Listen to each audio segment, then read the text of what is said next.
Welcome to Sleepless Philosophers. What if the feeling of choosing was itself an illusion?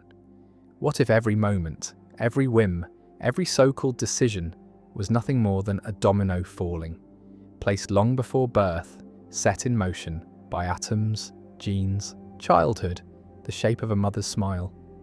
Tonight we unravel a story that calls free will a beautiful lie.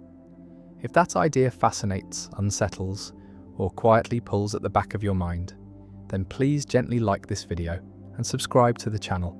We post every single day, meaning there's always something new waiting for you.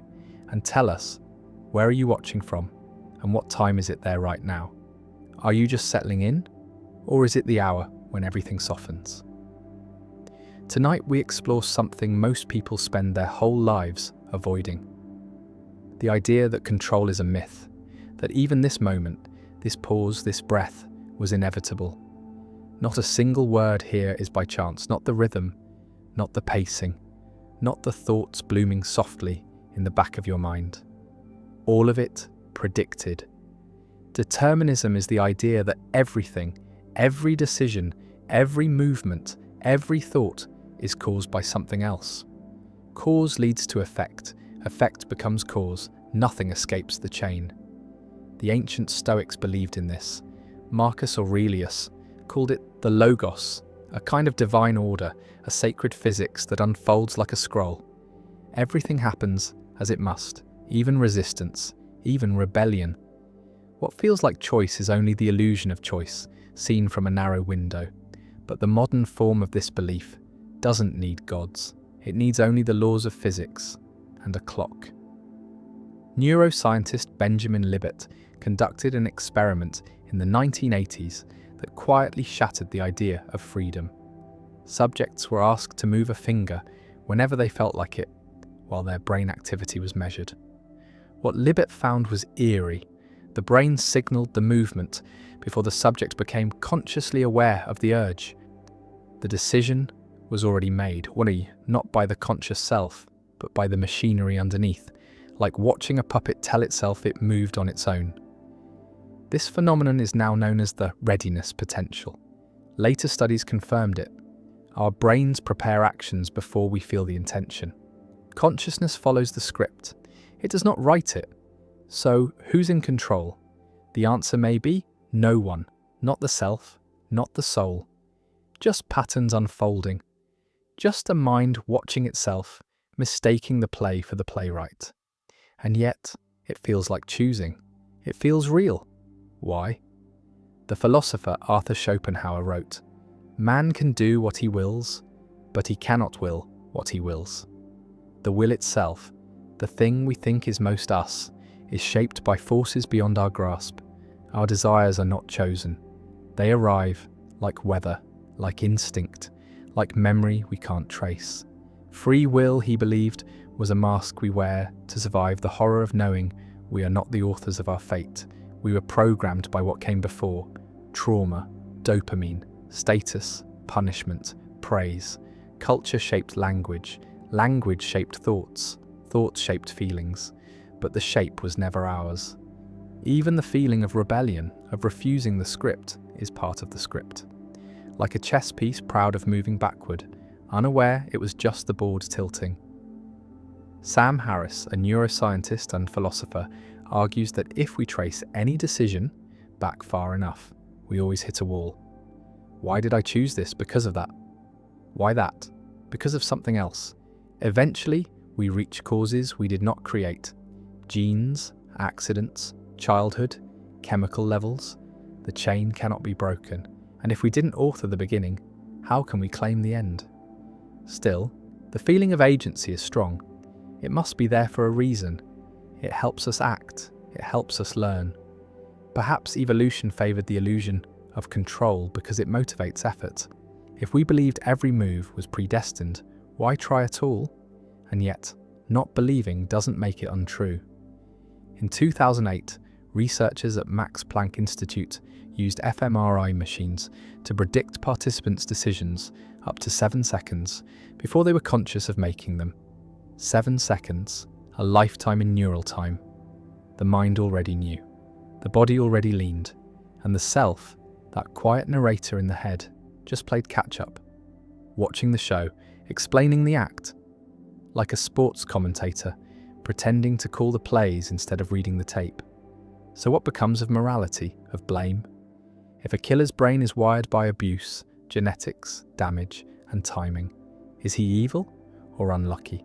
If a saint is kind because of stable serotonin and a gentle father, is she good or just blessed?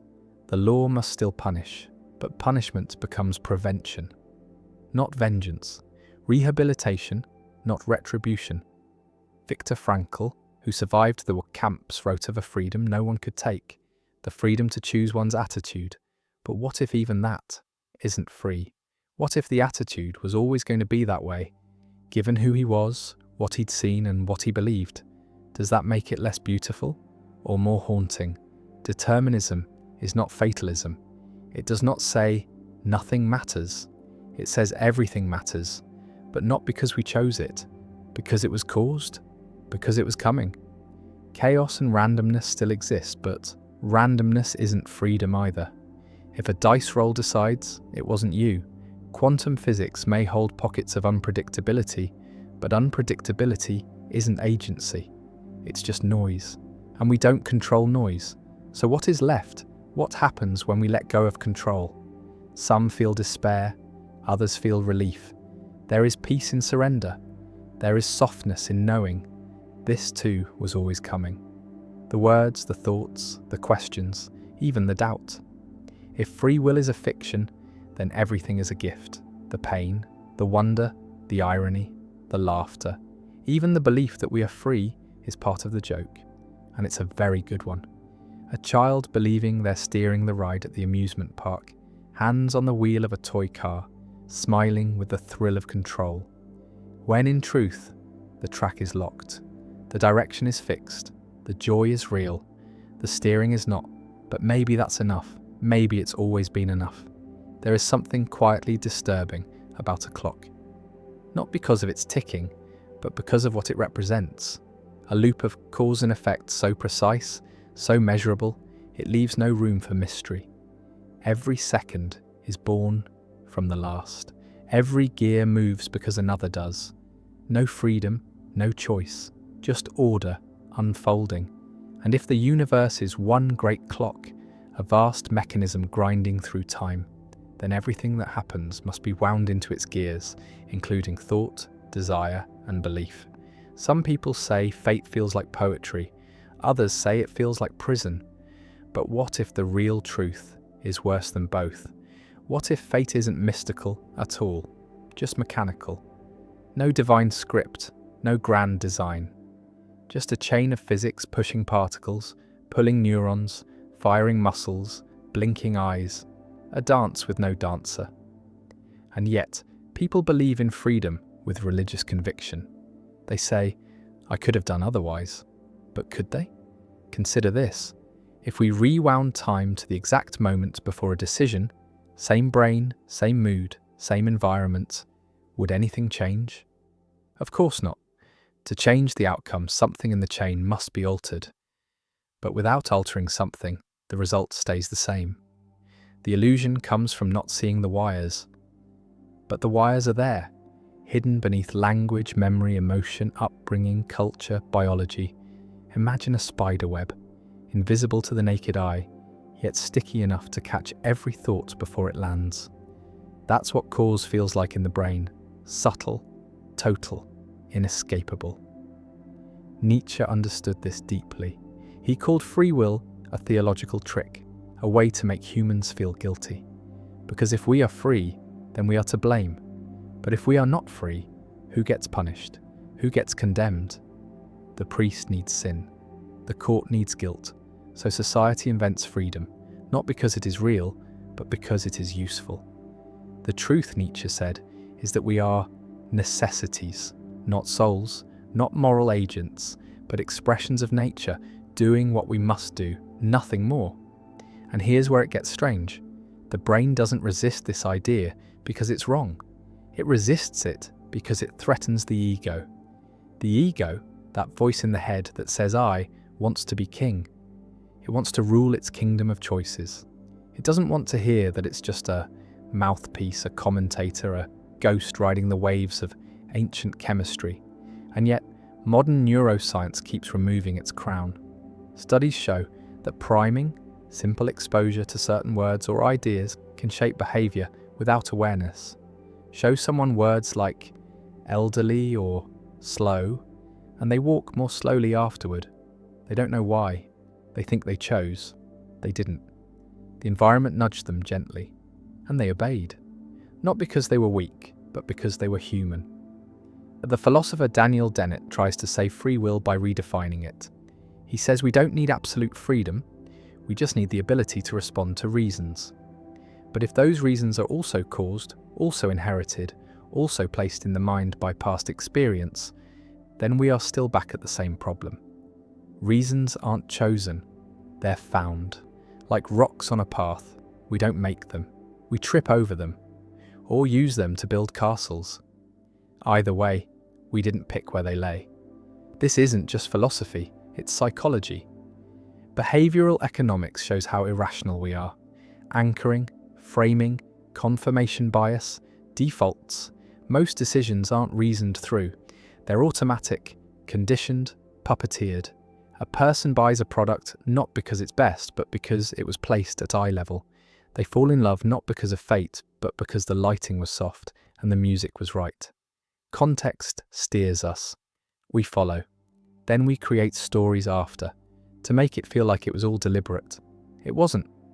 The story is post hoc, a myth to preserve the sense of authorship. But the script is written in advance. Even memory, the very fabric of our identity, is not free. It's reconstructed, biased, editable. Studies show that false memories can be implanted, that confidence rises with repetition, not accuracy. The past itself is plastic. If the past is distorted and the present is caused, what's left to be free? Some people say this is depressing, but is it? Maybe it's the opposite. Maybe the pressure lifts when the illusion breaks. If every flaw is inherited, if every mistake is a ripple of the past, then guilt loses its teeth. There is still responsibility, but not shame. There is still cause, but not blame. The criminal is not a monster, but a broken chain. The hero is not a god, but a lucky accident. All is softened, all is levelled. This is what Spinoza believed. He wrote that understanding leads to compassion. That when we truly see how things are determined, we stop. Hating, we stop praising. We simply observe with calm. Like watching the wind move trees, the tree does not choose to sway, it just sways. The same is true of people. The same is true of us. Even the desire to be free is caused. Even this thought, right now, was summoned by chemistry, lighting, fatigue, hunger, past conversations, this very video. Nothing arises in a vacuum. Even rebellion is borrowed. Even doubt is inherited. Carl Jung once wrote that people don't have ideas, ideas have people. That archetypes, myths, symbols move through the psyche like old gods whispering in dreams. The self is not a single being, but a parliament of ghosts, and none of them are elected. They arrive, they speak, they leave, and still we believe we are the speaker, the chooser, the centre, but maybe we are the audience, the watcher, the soft, witnessing presence that calls itself I without knowing who that really is. This doesn't mean we stop living. It means we stop pretending. We keep moving, keep striving, keep making decisions, not because they're free, but because they're next, because they follow, because the chain is long and strange and beautiful, and we are one link among many. The Stoics knew this. Epictetus said, "Freedom is not achieved by satisfying desire, but by eliminating it." He wasn't speaking of free will. He was speaking of freedom from illusion, from the suffering that comes when we believe we are in charge and things go wrong. When we let go of authorship, the pain softens. Life is no longer a performance to perfect. It's a wave to ride. And even the fall is part of the ride. So next time a thought arises, next time a decision looms, ask gently, where did this come from? Did I choose this desire? Did I build this fear? Or did it just appear like a whisper in a dream? And if it just appeared, who am I, really? The question begins to echo now, soft but persistent. If the self is not the author, then what is it? Is it just a shadow of memory, floating above a machine? A quiet observer pretending to steer, while the engine hums beneath? In ancient times, people believed in fate, the moirai, the fates, spinning and cutting the thread of life. They weren't metaphors, they were explanations. If tragedy struck, it wasn't a mistake, it was written. But as science replaced myth, we traded threads for neurons, gods for algorithms, destiny for data. And yet, the feeling remains. The feeling that something is guiding. Not from above, but from below. A current beneath the mind, pulling, always pulling. Modern neuroscience now shows that even preferences, tastes, tendencies, habits are not chosen. They emerge slowly, predictably. In 2007, researchers were able to predict people's choices between two options using only brain scans, before the subjects themselves were aware of their decision. The brain knew, the self followed, and yet the self takes credit, like a child playing with a toy steering wheel in the back seat, believing they are driving the car. The reality is darker. We are not in the car, we are the car, and we go where we are pushed. The philosopher Galen Strawson calls this the basic argument. It goes like this: to be truly responsible for what you do, you would have to be responsible for the way you are. But you cannot be responsible for the way you are. Your genetics, your environment, your early experiences. And if you're not responsible for the way you are, then you are not responsible for what you do. It's elegant and it's unanswerable. Every attempt to deny it falls into a trap. But I can choose to change myself, someone says. But that choice to change, where did it come from? A book read, a role model, a trauma, a thought planted long ago. The will to change is itself unchosen. And yet, change happens. People grow, they evolve, but not from freedom, from influence, from force, from collision with other lives.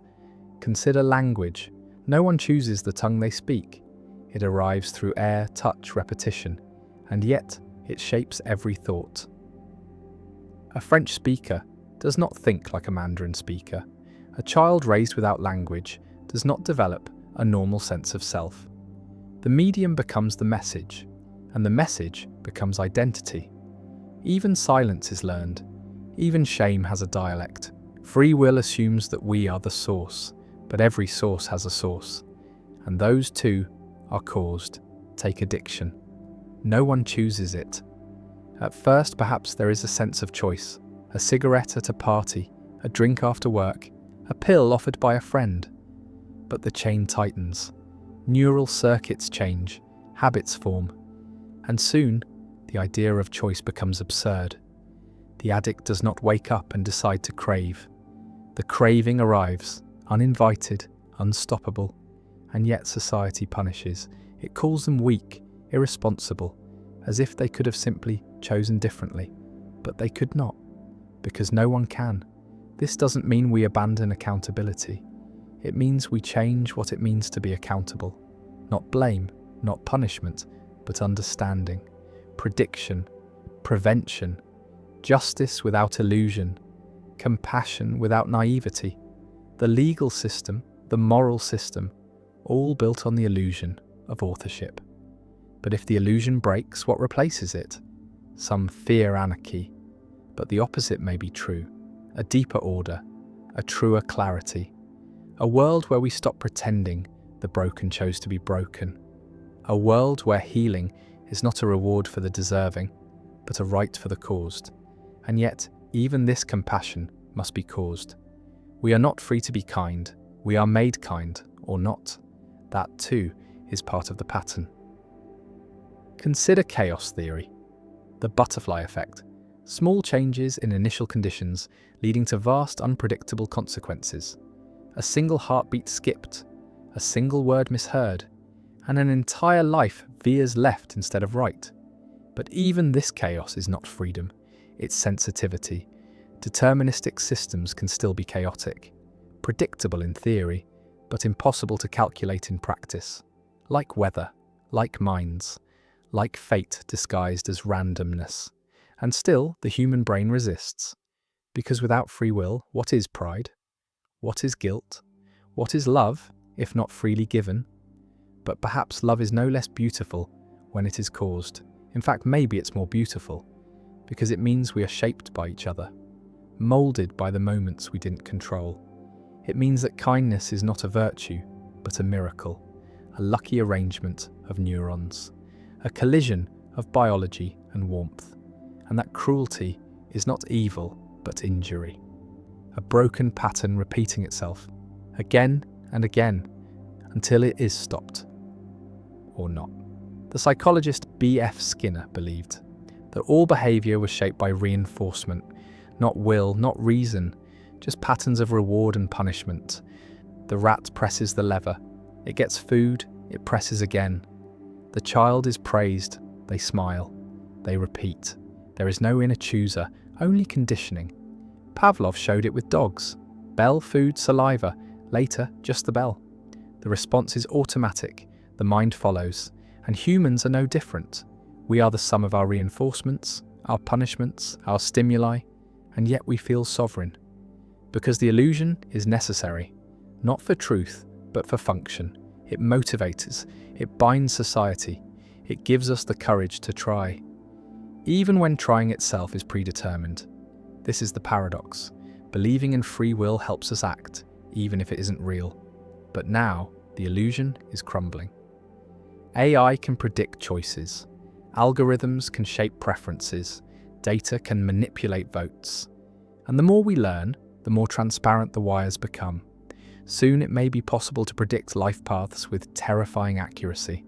Not just behaviour, but beliefs, loves, crimes, choices we think are ours, revealed as echoes of the system.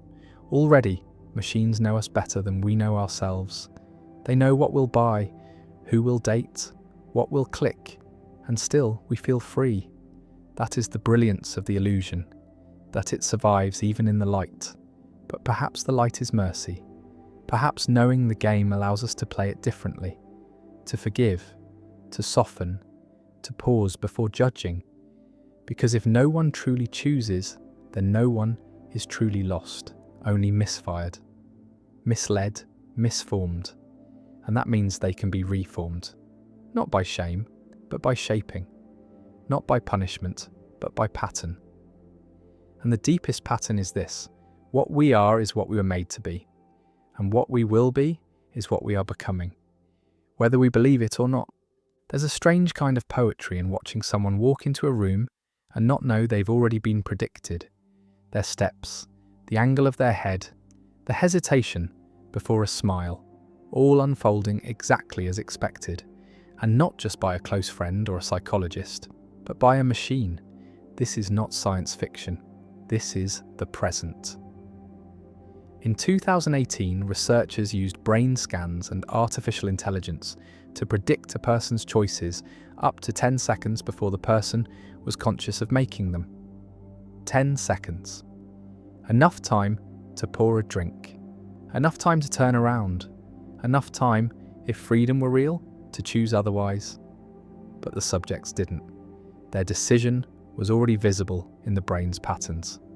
The conscious mind just caught up later, like a child running behind a parade, convinced they're leading it. The self is not steering, it is narrating. And narration is not choice, it's memory, dressed up as agency. This is the part that feels cruel. We do not feel like puppets, we feel like authors. We feel like creators of our destiny, even when the strings are hidden in plain sight. And those strings are not magical, they're measurable. They are patterns of cortisol, serotonin, glucose, childhood trauma, past reinforcement, and the subtle shape of reward. Every pleasure is bait. Every regret a neural scar. The brain learns, the body remembers, and the self takes credit. Imagine someone who believes they love hiking. They think it's their nature, their personality, but look closer, their parents took them hiking as a child. The smell of pine became associated with warmth, love, safety. Years later, they choose to hike and believe it's free will. But it was always a memory returning home. Not a decision, but a reenactment. The philosopher David Hume believed the will was nothing but a slave to the passions. That reason serves emotion, that we act first from feeling and only later invent a reason. If that's true, then freedom is an afterthought. A caption added to a photograph already taken. This becomes clearer in extreme cases. Take patients with damage to the orbitofrontal cortex, a region of the brain tied to decision-making. These people often retain their intelligence, but lose their ability to choose, not because they lack logic, but because they no longer feel the emotional pull that drives choice. They sit in front of two options, unable to decide, because the feelings that tip the scale are gone. The chooser disappears. What remains is a stalled machine. And if emotion is required for choice, then emotion is the true author. But emotion is chemical, and chemicals are not free. So the chain continues. Think about the courtroom. A man commits a crime. His defense argues he was under the influence. The prosecution argues he had motive. The jury looks at his past, his mother, his father, his mental health, his records, his rage, his remorse, and still they must decide, was this his choice? But how can it be if everything they examine is a cause, if every defense is a string in the web? They are not deciding guilt, they are tracing dominoes, and morality becomes physics in disguise. We say we punish to deter, but deterrence is not about free will. It's about shaping behavior, like heat shaping metal, like rules shaping traffic. If we believed in true choice, deterrence would be pointless. But we know people respond to pressure. Two consequences, that's the tell. That's the confession. We do not truly believe in freedom. We believe in leverage, in friction, in consequence. And these only make sense if people are moldable. And moldable means caused. It's visible in marketing, in design, in politics. The color of a button changes how many people click. The placement of food changes what gets eaten. The repetition of a phrase makes it feel true. None of this should work if people were free. But it does, because they aren't.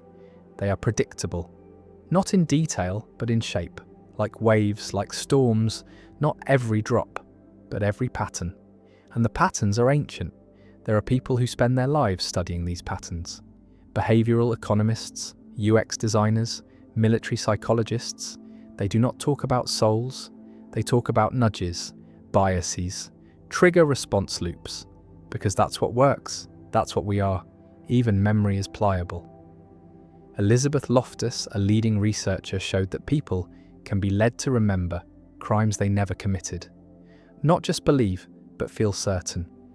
They remember the flashlight, the panic, the sound of footsteps, all false, all constructed. And if memory, the anchor of identity, is that fragile, what remains? How can there be a self without reliable memory? And without a stable self, who is choosing? Who is free? The Buddhists have said it all along. There is no fixed self, just a flow.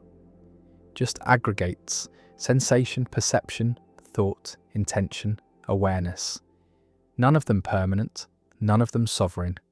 Just weather, just passing clouds. The illusion is in thinking there is someone watching the clouds. But the watcher is also cloud, also passing, also shaped. And yet, this doesn't make life empty. It makes it tender. It means the angry person is not evil. They are stormed. It means the kind one is not holy. They are fortunate. It means we stop worshipping and stop condemning. We just witness, softly, clearly, with less pride, with more understanding. Even the philosopher Immanuel Kant, who defended free will fiercely, admitted that we cannot prove it scientifically, that it must be assumed for morality to function, not because it's true, but because we need it to be. A useful fiction, like money, like borders, like time zones. But if a fiction is useful, does that make it true? or just convenient? And when convenience collides with evidence, which do we choose to believe? Most people choose comfort. They say, I have to believe I'm free, but that sentence is its own irony. I have to believe. Where's the freedom in that? Maybe the real freedom is in surrender, in seeing clearly, in letting go of the exhausting need to control, to own, to be right, to justify. Maybe freedom isn't the power to choose. Maybe it's the grace to understand. And once we understand, we stop needing enemies. We stop needing blame. We start asking different questions. Not, whose fault is this, but what caused this? Not, how do I punish, but how do I heal? And in that shift, maybe something truly free begins. Not the self, not the will, but the space between. The pause before the reaction.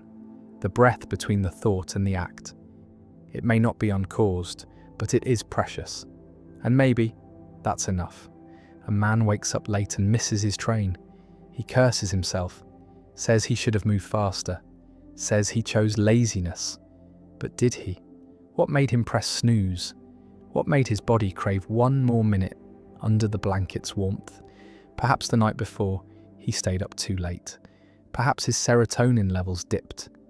Perhaps he dreamed of something so vivid, it shifted his mood upon waking. Each factor invisible, each thread part of the net. But still he blames himself. Still, he feels guilt, because guilt is what keeps the illusion of control alive. If he is to blame, then he must have chosen. And if he chose, then he is real. But if he didn't choose, if the moment was inevitable, then what is he? Just a passenger? Just a story being told? The philosopher Jean-Paul Sartre believed we are condemned to be free, that freedom itself is a kind of curse, that we invent excuses to deny our freedom because choice brings anxiety. But perhaps the deeper anxiety is the opposite, that freedom is an illusion, and we are puppets of flesh and thought, dancing in a wind we cannot see. Modern marketing exploits this puppet nature. Supermarkets arrange products to make shoppers feel like they're deciding, but the layout decides first. End caps hold the snacks, the impulse buys, the things you didn't plan to want. The shopper feels clever, but the store was smarter. Algorithms do the same. They learn the patterns. They know that after 3 scrolls, you're likely to click. That certain colours, certain fonts, certain words increase conversion. And yet the user says, I chose this, but they didn't. The choice was shaped, nudged, prepared. All they did was obey the architecture. This is not manipulation in the cartoonish sense. This is design. Behavioural design. Quiet as a whisper. Strong as steel. And it works not because people are weak, but because people are patterned. Predictable. Caused. Even emotion follows rules. The amygdala fires, cortisol rises, memory shifts, and suddenly you feel rage, or sadness, or desire, not summoned by will, but released like a chemical signal, a flood, a reflex, and then the story comes. I'm mad because she insulted me. I'm sad because he left. I'm anxious because the future is uncertain. These are not lies, but they are not the cause. They are the meaning applied after. The real causes lie in circuitry, in deep memory, in limbic loops too fast for language, and yet society is built on the fiction of control. Self-help books say, take control of your life. Politicians say, choose a better future. Religions say, choose righteousness. But all of it rests on the same unspoken assumption, that there is a self at the wheel. But where is it? Neuroscience can't find it. Not in the prefrontal cortex, not in the limbic system, not in the default mode network. There are processes, modules, systems, but no central command, no CEO, just a committee, arguing silently, with no one in charge. And yet decisions are made, thoughts arise, the show continues. Buddhism calls this the illusion of Atman, the fixed self. It says that clinging to self leads to suffering, and it offers not annihilation, but release, not nihilism, but peace. When the self is seen as process, not entity, the burden lifts. There is still life, still motion, but without the weight of authorship, without the illusion of blame.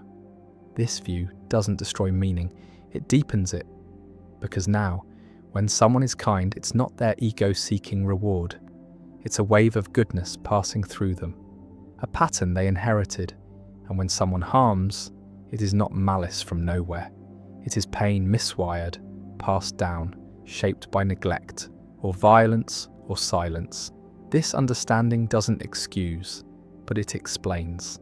An explanation is the beginning of wisdom, the beginning of change. But can we change if we're not free? Yes. Because change is also caused. Therapy causes change. Books cause change. Love causes change. Tragedy causes change. Not by magic, but by rewiring, repatterning. Neural plasticity means the brain reshapes itself, not from choice, from experience. The input matters, the environment matters, and so does timing. But choice? Choice is the afterimage, the echo, the illusion, and yet we cling to it, because the alternative is unnerving. If I am not in control, who is? No one, or rather, everyone, everything, the universe itself, the sum of all forces, the moment of birth, the chemicals, the stories, the ancestors, the weather, the food, the culture, all of it flows into this moment, into this breath, into this thought. And the thought says, I am me, but it is mistaken. There is no I apart from the wave. The thinker is thought. The chooser is chosen. This view isn't hopeless, it's humbling. It says we are not gods, we are not demons, we are not failures, we are echoes, sparks, currents, flowing through a strange and beautiful web. And when we see that, we stop judging, we start understanding. A child hits another. We ask, what taught them that? Who modelled it? What need was unmet? A person steals. We ask, what desperation moved them? What fear? What hunger? A stranger smiles. We ask, what love shaped that face? What tenderness made that moment bloom? All of it is cause. All of it is pattern. And the beauty is patterns can shift. They can be interrupted. They can be guided, not by freedom, but by influence, by contact, by care.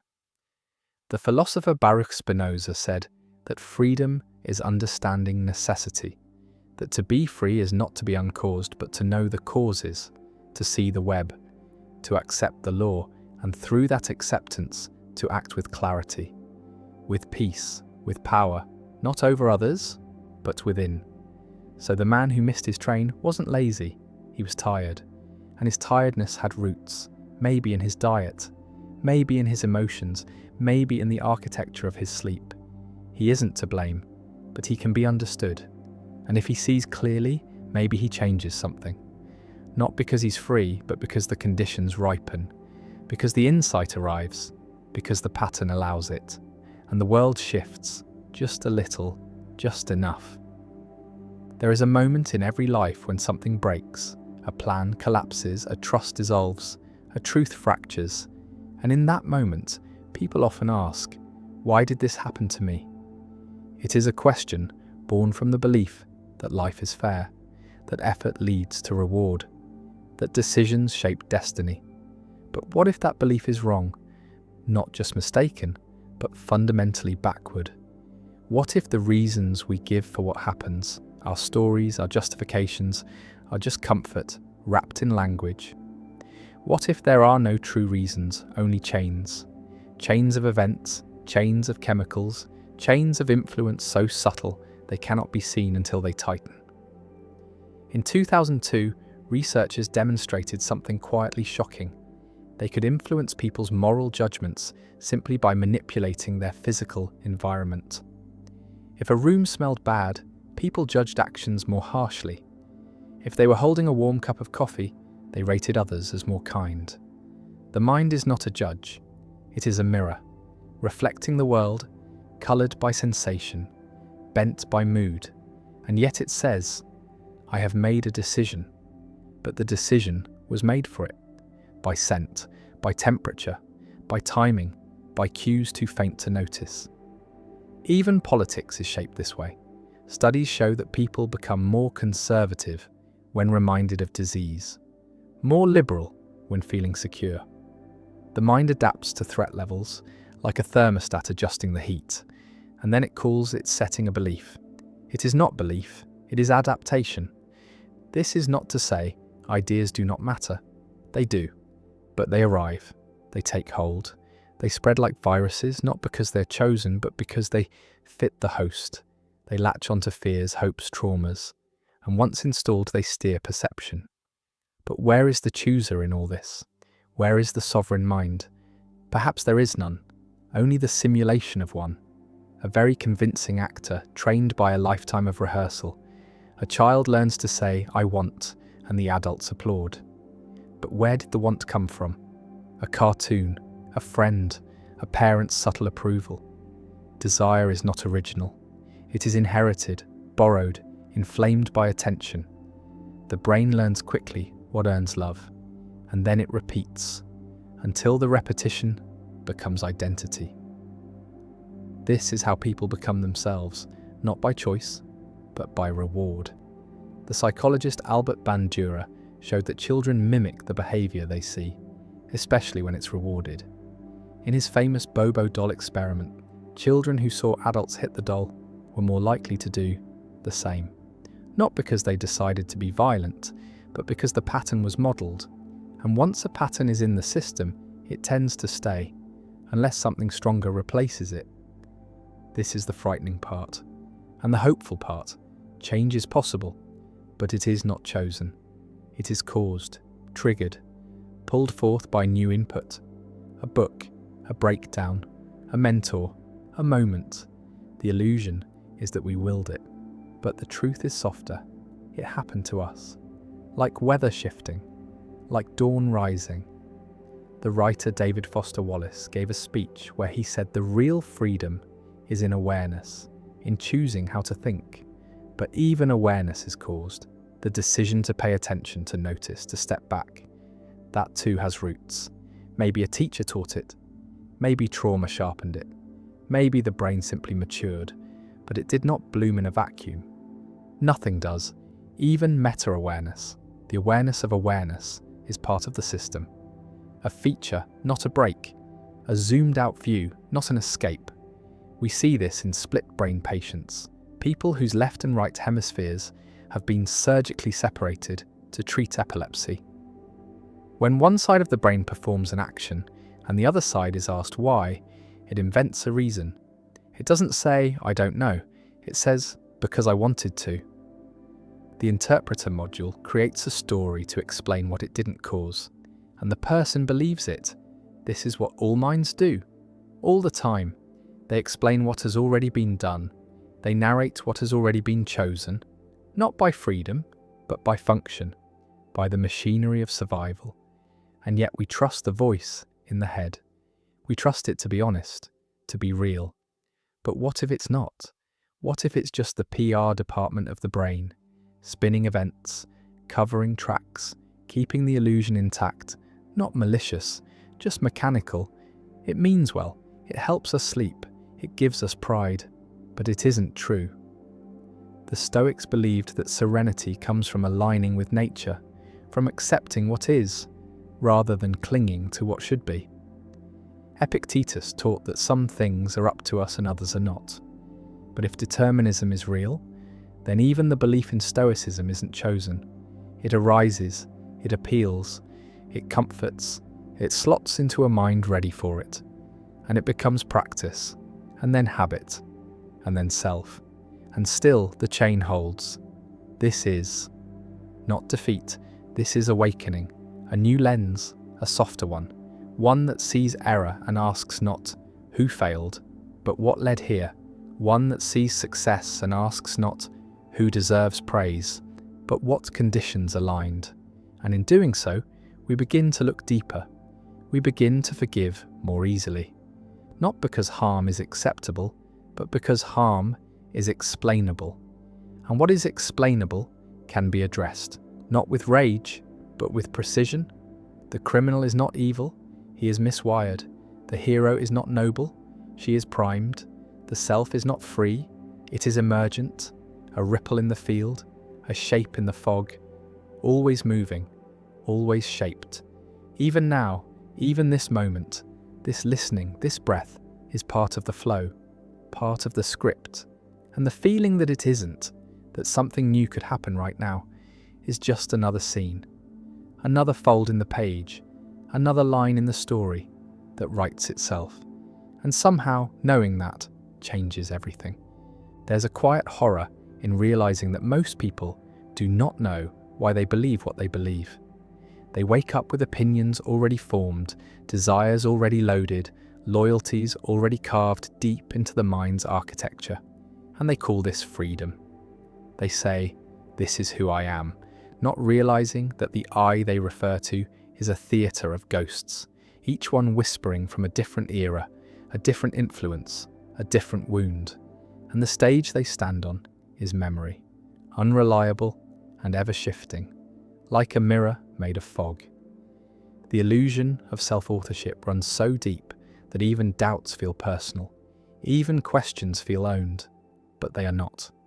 They too are planted, shaped, triggered. A person reads a book, hears a line, sees an image, and suddenly a new thought appears. Where did it come from? They say it came from within. But what does that even mean? Within what? The skull? The nervous system? The culture? The history? What we call within is just a boundary drawn around a collection of causes. And those causes stretch endlessly backwards, tangled, ancient, non-negotiable. The psychologist Julian Rotter once proposed the concept of locus of control. Some people believe outcomes are based on internal factors, others on external forces. But what determines which belief a person has? Childhood, trauma, education, a chance phrase overheard at the right moment?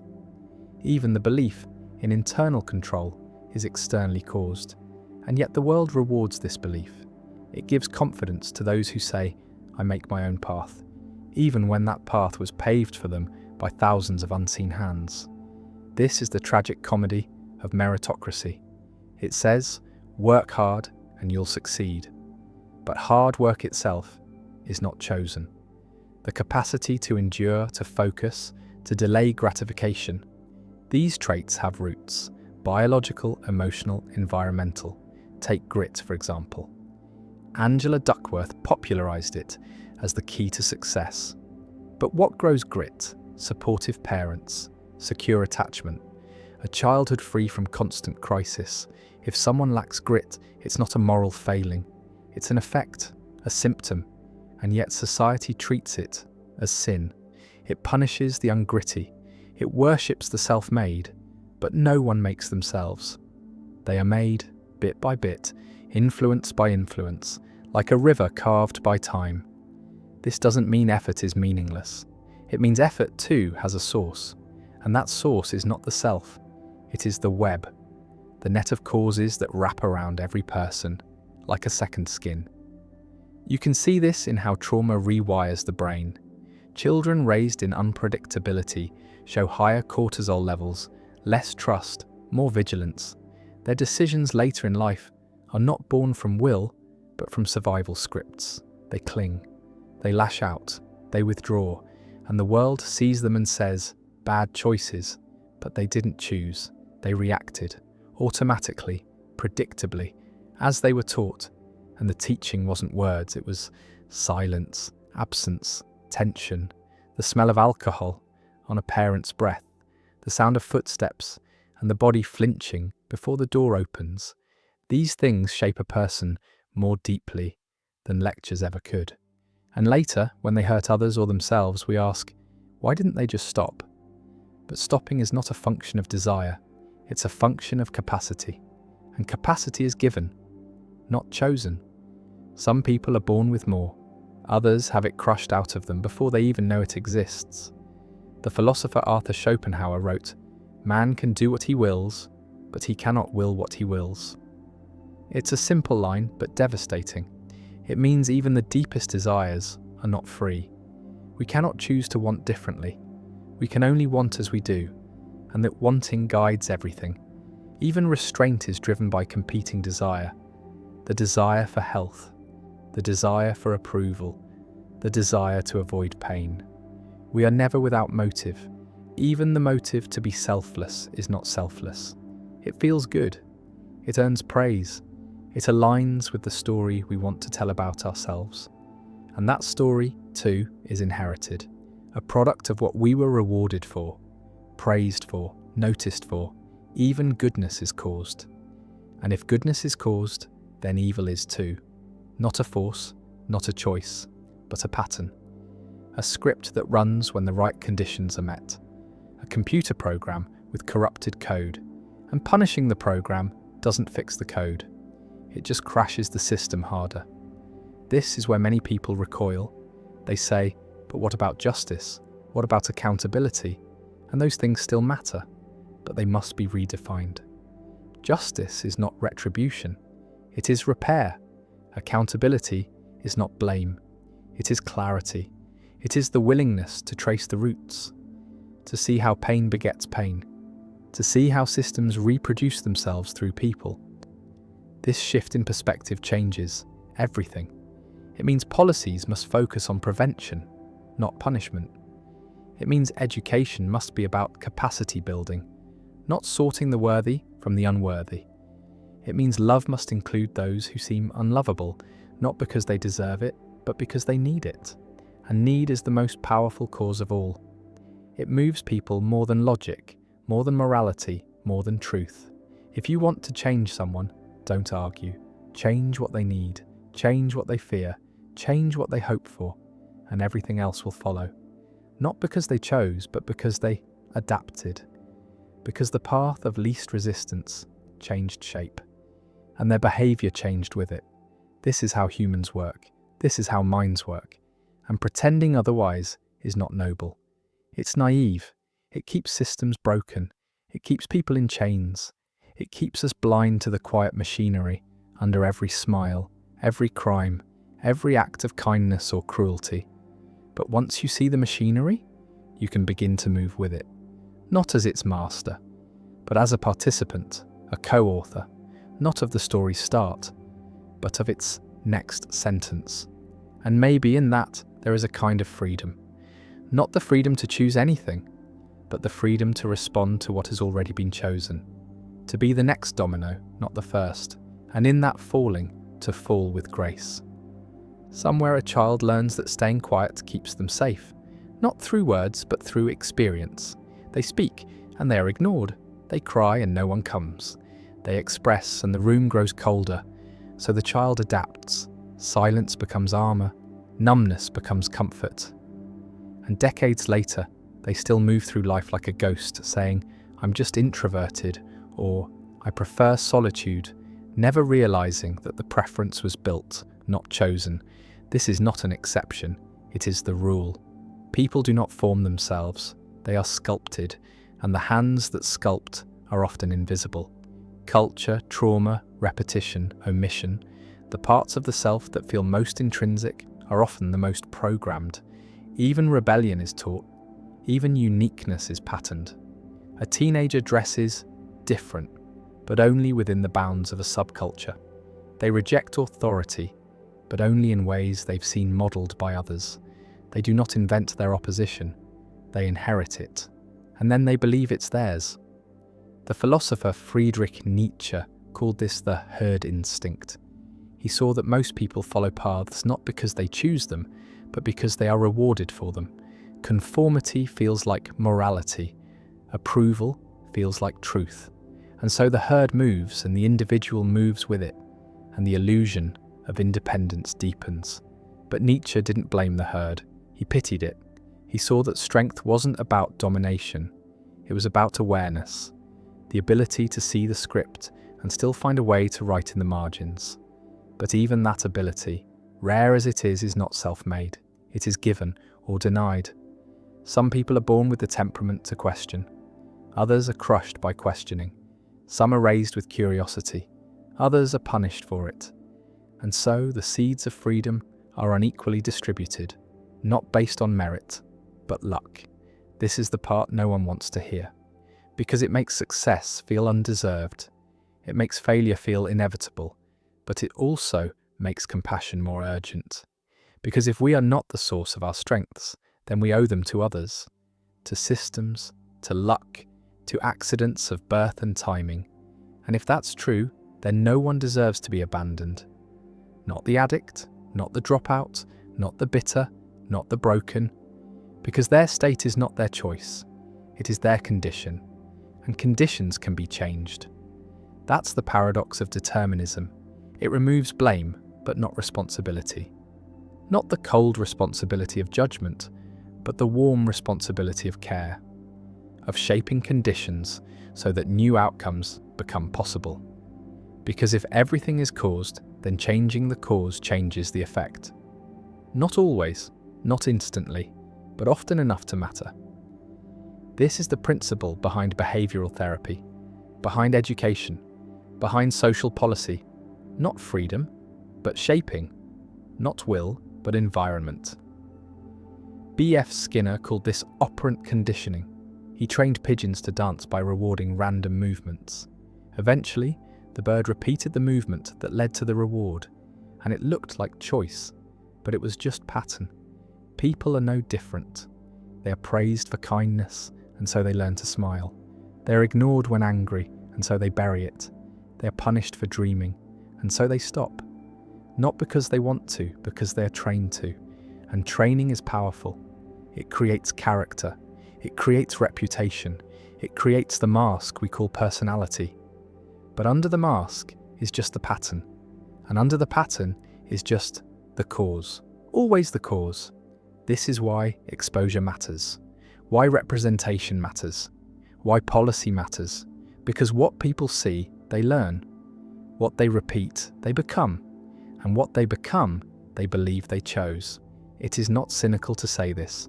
It is human. It is honest. It is the first step toward healing. Because once the illusion of self-authorship is dropped, humility can enter. So can mercy. So can change. Consider the famous marshmallow test, where children were offered one treat now or two if they waited. The test was seen as a measure of willpower, a predictor of future success. But later studies showed that children from stable homes waited longer, not because they were stronger, but because they trusted that the promise would be kept. Delay of gratification was not a personal virtue, it was a social calculation, based on trust, based on experience, based on the world's reliability. The test didn't measure will, it measured context, and yet the world used it to sort children, to say, this one will succeed, this one won't, and the tragedy deepened.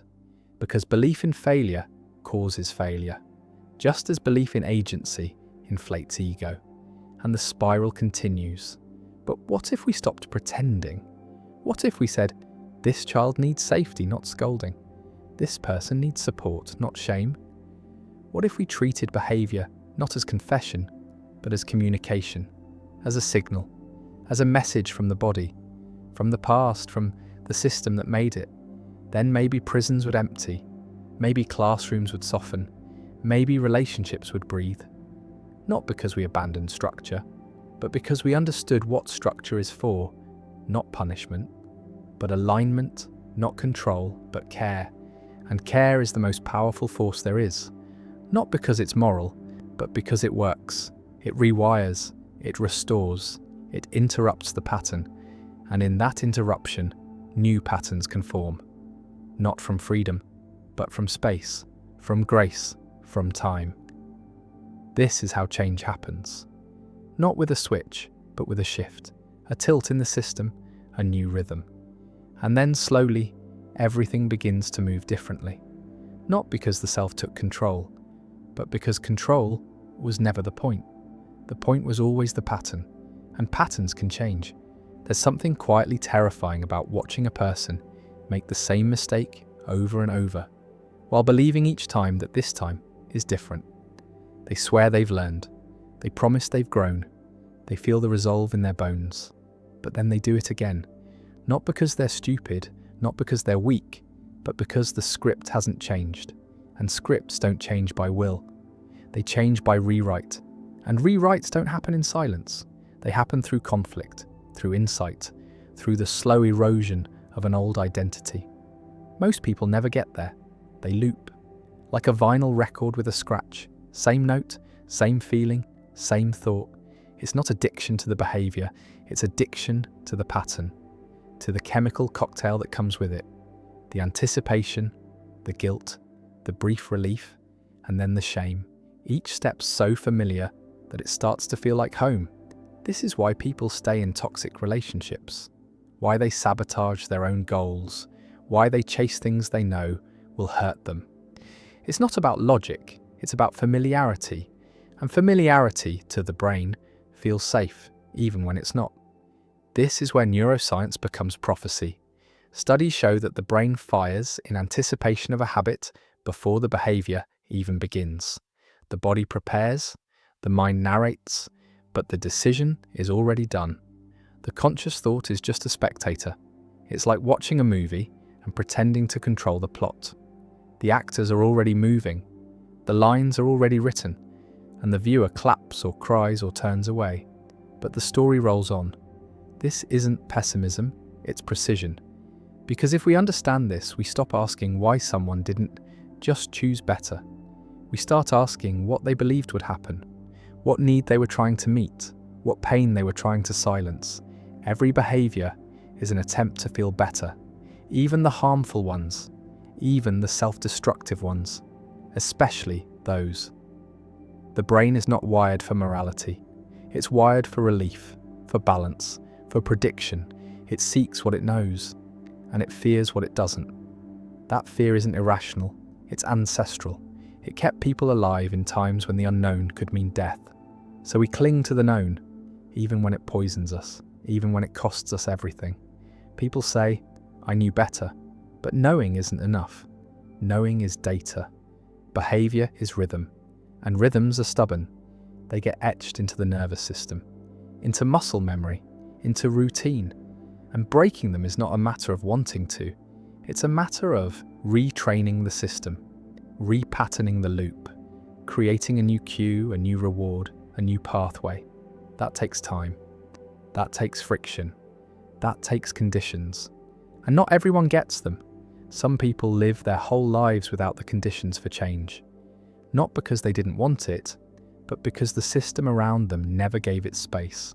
They were too busy surviving, too busy managing others' chaos, too busy trying not to drown.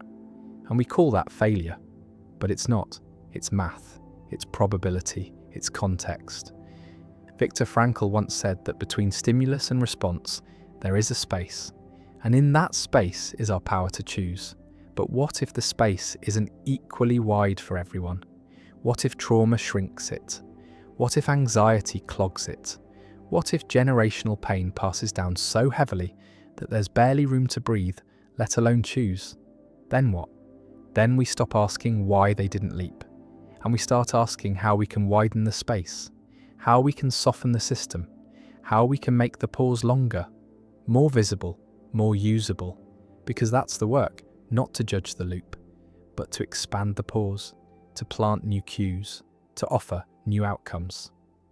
That's what therapy does. That's what love does. That's what art can do.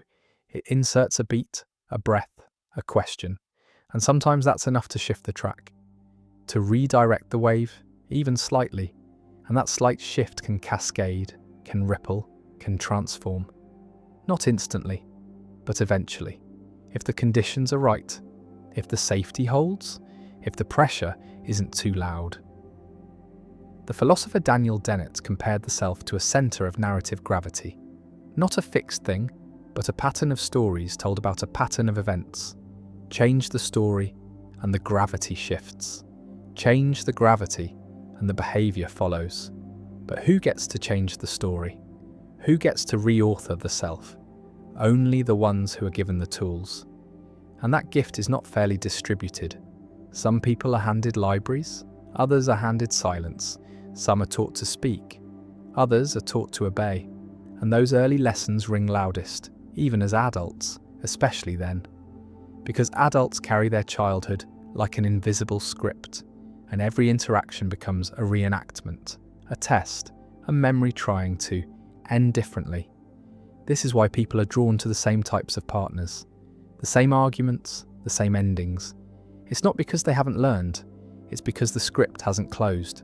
The nervous system is still searching for resolution, and until it finds it, it will repeat. It has to, not by choice, by design. But patterns can be interrupted. That's the miracle. A sudden kindness, a new model, a sentence that cracks the story open, a moment of quiet in the noise. These things matter. They don't come from within. They come from contact, from others, from outside the loop. And once they land, they can grow. Slowly, reluctantly, but they grow. And the loop bends, the rhythm shifts, the mistake doesn't repeat, the self begins to tilt. And though it feels like a choice, it was always a cause, a seed, a thread pulled gently until the knot began to loosen. And that is what healing really is. Not becoming someone new, but allowing the script to evolve, not by force, but by possibility. Some people call it fate, others call it luck. But deep down, both words are placeholders for the same unease, the suspicion that our lives are not really ours, that we are being carried by something larger, quieter, and vastly more indifferent than we care to admit. People talk about crossroads, about pivotal moments, about decisions that changed everything. But how often did they really decide? Think about it. The job they took, was it the one they truly chose, or the one that was simply available? The person they married, did they feel cosmic certainty, or just comfort and timing? The city they live in, was it destiny or proximity? So much of what we call choice is just constraint wearing a mask. Limited options, emotional pressure, familiar paths. And once a decision is made, the mind rushes to narrate it as intentional, as logical, as true. This is called choice-supportive bias. People edit their memories to favour the choices they made, even if those choices were impulsive, coerced or regretted. It's not lying, it's survival. The brain needs coherence. It needs to believe in a self who steers the ship. Otherwise the sea is too big, too chaotic, too cruel. So it weaves, it reframes, it protects the story. This is how we make meaning. Not through clarity, but through curation. But meaning isn't always benign. Sometimes it's a trap. Sometimes the story we tell ourselves becomes the very thing that holds us captive. I'm the responsible one. I always mess things up. People always leave. These scripts may not be true, but they feel true. And that feeling shapes behaviour, like prophecy, like gravity. We live according to what we believe we are, and those beliefs too are caused, shaped by thousands of micro moments. A parent's glance, a teacher's tone, a stranger's comment. Each one lands somewhere, sinks in, forms a pattern, and before long, the pattern becomes a personality. Predictable, persistent, plausible, but also brittle. Because the moment the pattern is questioned, the whole structure trembles. People resist change not because they love who they are, but because they fear who they'll become. They fear the gap, the unknown, the loss of narrative. This fear isn't irrational, it's existential. Because to question the story is to question the self. And to question the self is to stand naked before the machinery of cause. Most people don't want that. They want meaning, even if it's false. They want the comfort of, this happened for a reason, even if the reason is invented. The philosopher Albert Camus called this the absurd, the conflict between the human desire for meaning and the silent indifference of the universe. His answer was rebellion, not in anger, but in clarity, to live without appeal, to see the chaos and still say yes. But even that rebellion, even that clarity is not freely chosen. It emerges, it arrives, like a visitor, like a storm. Some people never meet it, others do and fall apart. A few integrate it and live differently. But no one commands it. No one summons the existential break. It comes when it comes. and it changes what it touches. The question then becomes, if everything is caused, what is the role of effort? Is trying pointless? Is hope naive? The answer is no, but not for the reasons people think. Effort matters because it is also a cause. Hope matters because it sustains the system long enough for new causes to land. It's not about control, it's about momentum, about creating conditions for change, even if the change isn't guaranteed. Think of a seed. It cannot choose to grow, but given soil, sun and time, it might. The same is true of people. The same is true of minds. So trying is not futile, it is planting. Even if the hands are not free, they are still hands. Even if the will is shaped, it can still act. And action shapes what comes next. Not perfectly, not instantly, but enough. Enough to shift the rhythm, enough to open a new door, enough to tilt the future.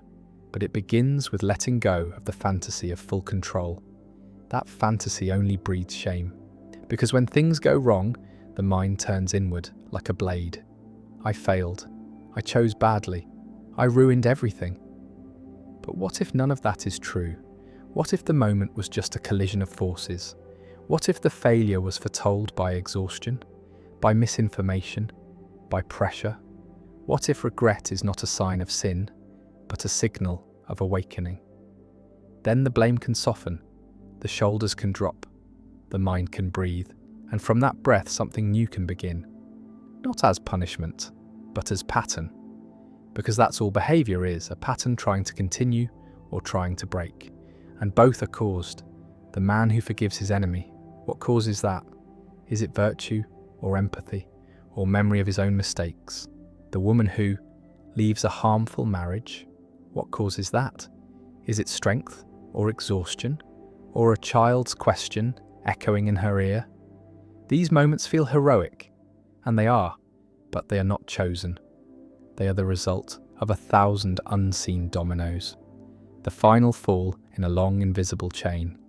To see that is not to belittle courage, it is to understand it, to respect its roots, to know that courage grows. It's not born, it blooms under pressure, under witness, under grace. And grace too is a cause, a kindness that comes before it is deserved, a new input in a closed loop. And once it lands, it changes the whole rhythm. Not with a bang, but with a whisper. This is how lives turn. Not with resolutions, but with moments. Not with declarations, but with nudges. The right voice, the right silence, the right sentence spoken at the right time. These things matter. More than choice, because they shape what choice will even look like. And once shaped, the rest follows. There is a strange comfort in believing we are in control. Even when the evidence piles up against it, even when life bends us like reeds in the wind, we still say, I chose this, I made this happen. As if saying the words out loud will make them true, as if the declaration itself can push back against the tide. But if we pay close attention, if we listen to the actual timing of our own thoughts, something unsettling emerges. The decision doesn't come first, the explanation does. Neuroscientist Benjamin Libet ran an experiment in the 1980s that still echoes through the halls of philosophy. He asked people to move their hands whenever they wanted, while recording brain activity. What he found was quietly devastating. The brain showed signs of preparing the movement several hundred milliseconds before the person became consciously aware of deciding. The readiness potential. A flicker of neural preparation, a signal that something was about to happen. Not a reaction, a prelude. And still, the person believed they chose, believed they initiated. But the cause came first, the consciousness came after. Like a passenger claiming to steer the train. This finding has been repeated, debated, re-examined, but the core idea remains. The self is late to its own story. The narrator arrives after the plot is in motion, and yet the narrator insists, I am the author, but the pen was already moving. This doesn't mean we are puppets, it means we are stories. Stories told by systems, shaped by timing, by biology, by memory. The story isn't false, it's just not free. It's coherent, it's vivid, it's compelling, but it's not sovereign. And once you see this, the world begins to look different. Not colder, just deeper. You stop blaming people for their worst moments. You start asking, what led here? What weights were they carrying? What belief was operating in the background like a quiet machine? You stop praising people as if they built themselves from scratch. You begin to notice the scaffolding, the support beams, the early encouragements that became lifelong accelerants, the compliments that landed in just the right place, the accidents that turned into careers. It's not envy, it's awareness. It's understanding that success is never pure. It is always tangled, always threaded through with timing and context. And failure is the same, always rooted in more than the final act. There's a study where researchers showed that judges gave harsher sentences right before lunch and more lenient ones after eating. The variable wasn't guilt or evidence, it was blood sugar, fatigue, the brain's shifting capacity to empathize. But the judges believed they were fair, believed they were logical, because the self always believes, even when it's wrong, especially then. This is the illusion of introspection. We think we know why we feel what we feel, but so often we are guessing. Affective forecasting, the ability to predict how we'll feel in the future, is notoriously flawed. People imagine they'll be devastated by failure, ecstatic with success, only to return to baseline. The hedonic treadmill, always moving, never arriving, and yet the self continues to dream, to fear, to plan, as if it controls the map. But the terrain keeps shifting, and we keep adjusting. That's the truth hiding in plain sight. Adaptability is not freedom, it's flexibility. It's the system learning to bend without breaking. The child who flinches when someone raises their voice, they didn't choose that. Their body chose it, based on old data, based on stored threat. And even if they know rationally that there's no danger, their system doesn't care. The system acts first, then the story follows. This is true for joy too, for love, for awe.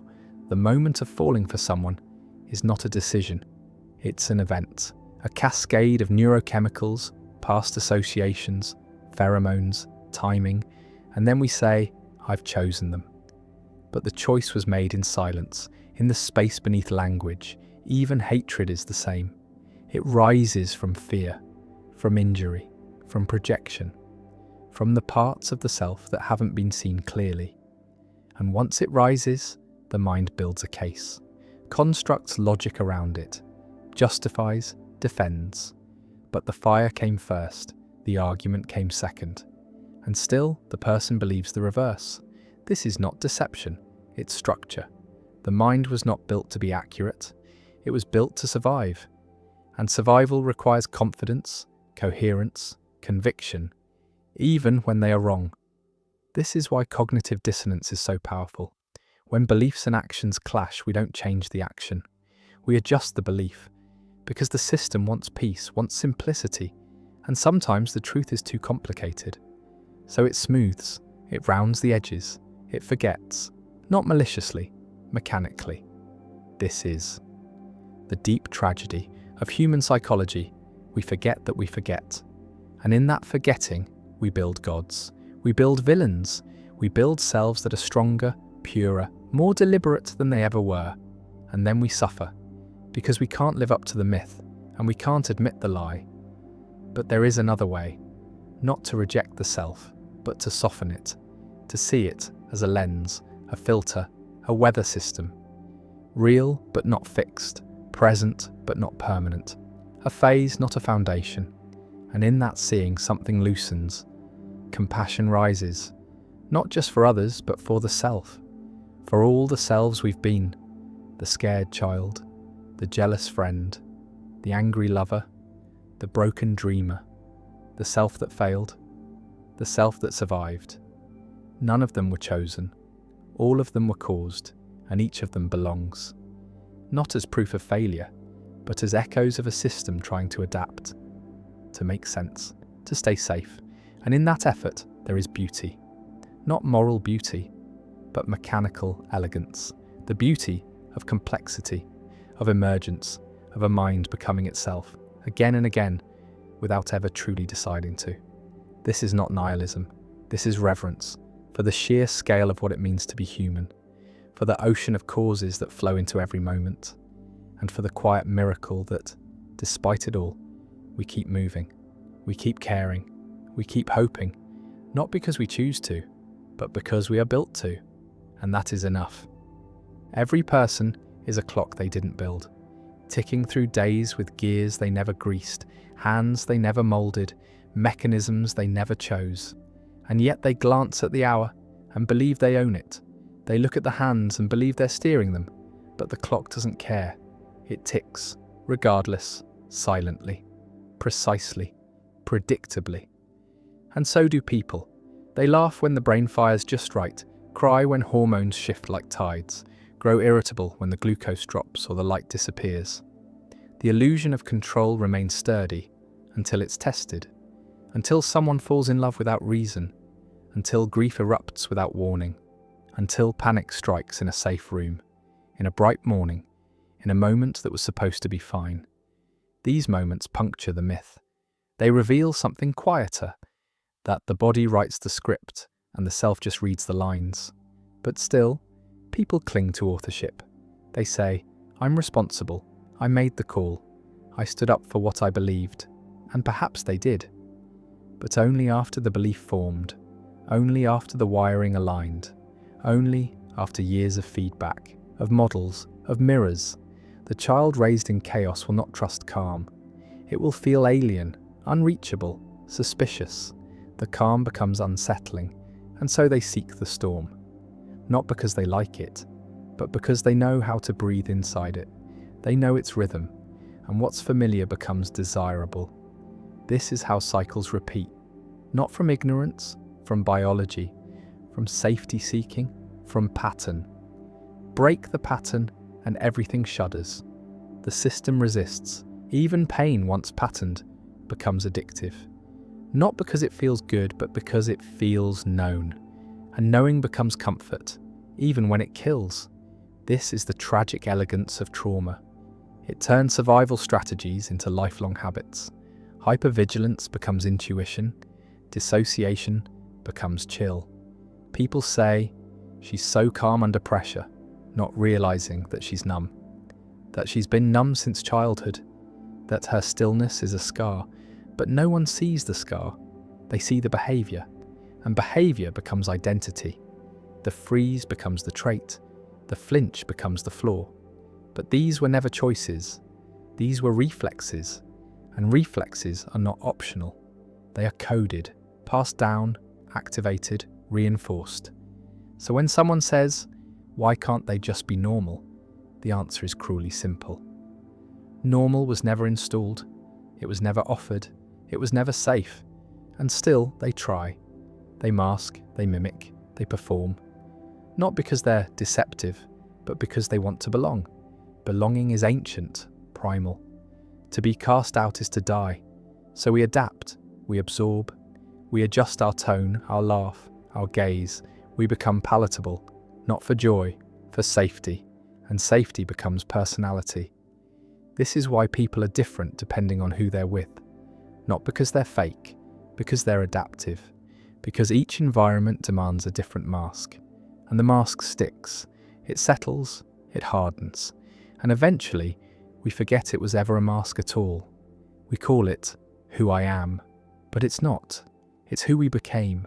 And who we became was shaped, not decided. There's no crime in this. There's no shame. But there is truth.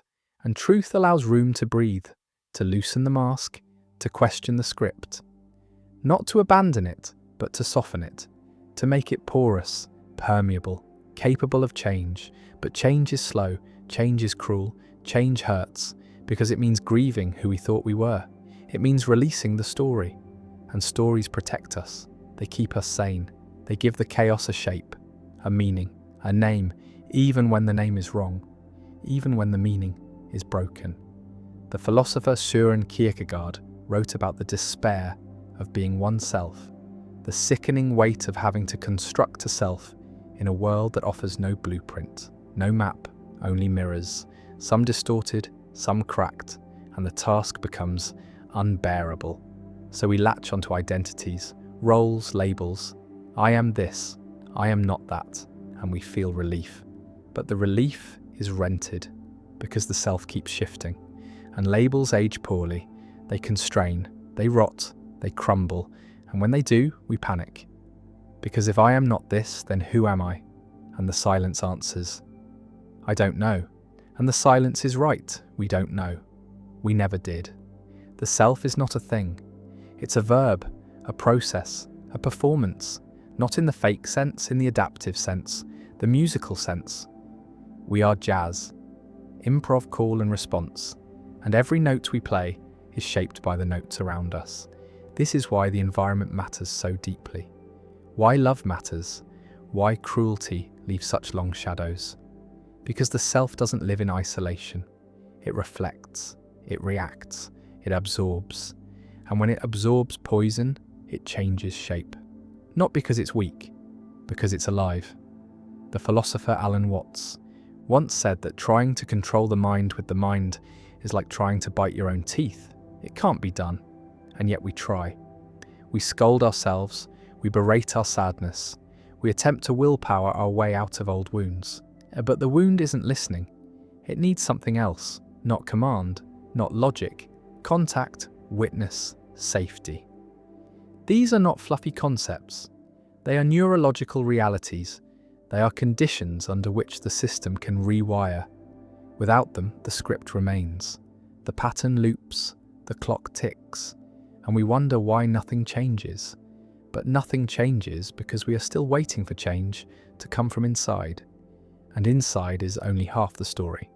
The rest is out there, in the tone of voice, in the breath of a room, in the offer of a hand, in the space between words. That is where freedom lives.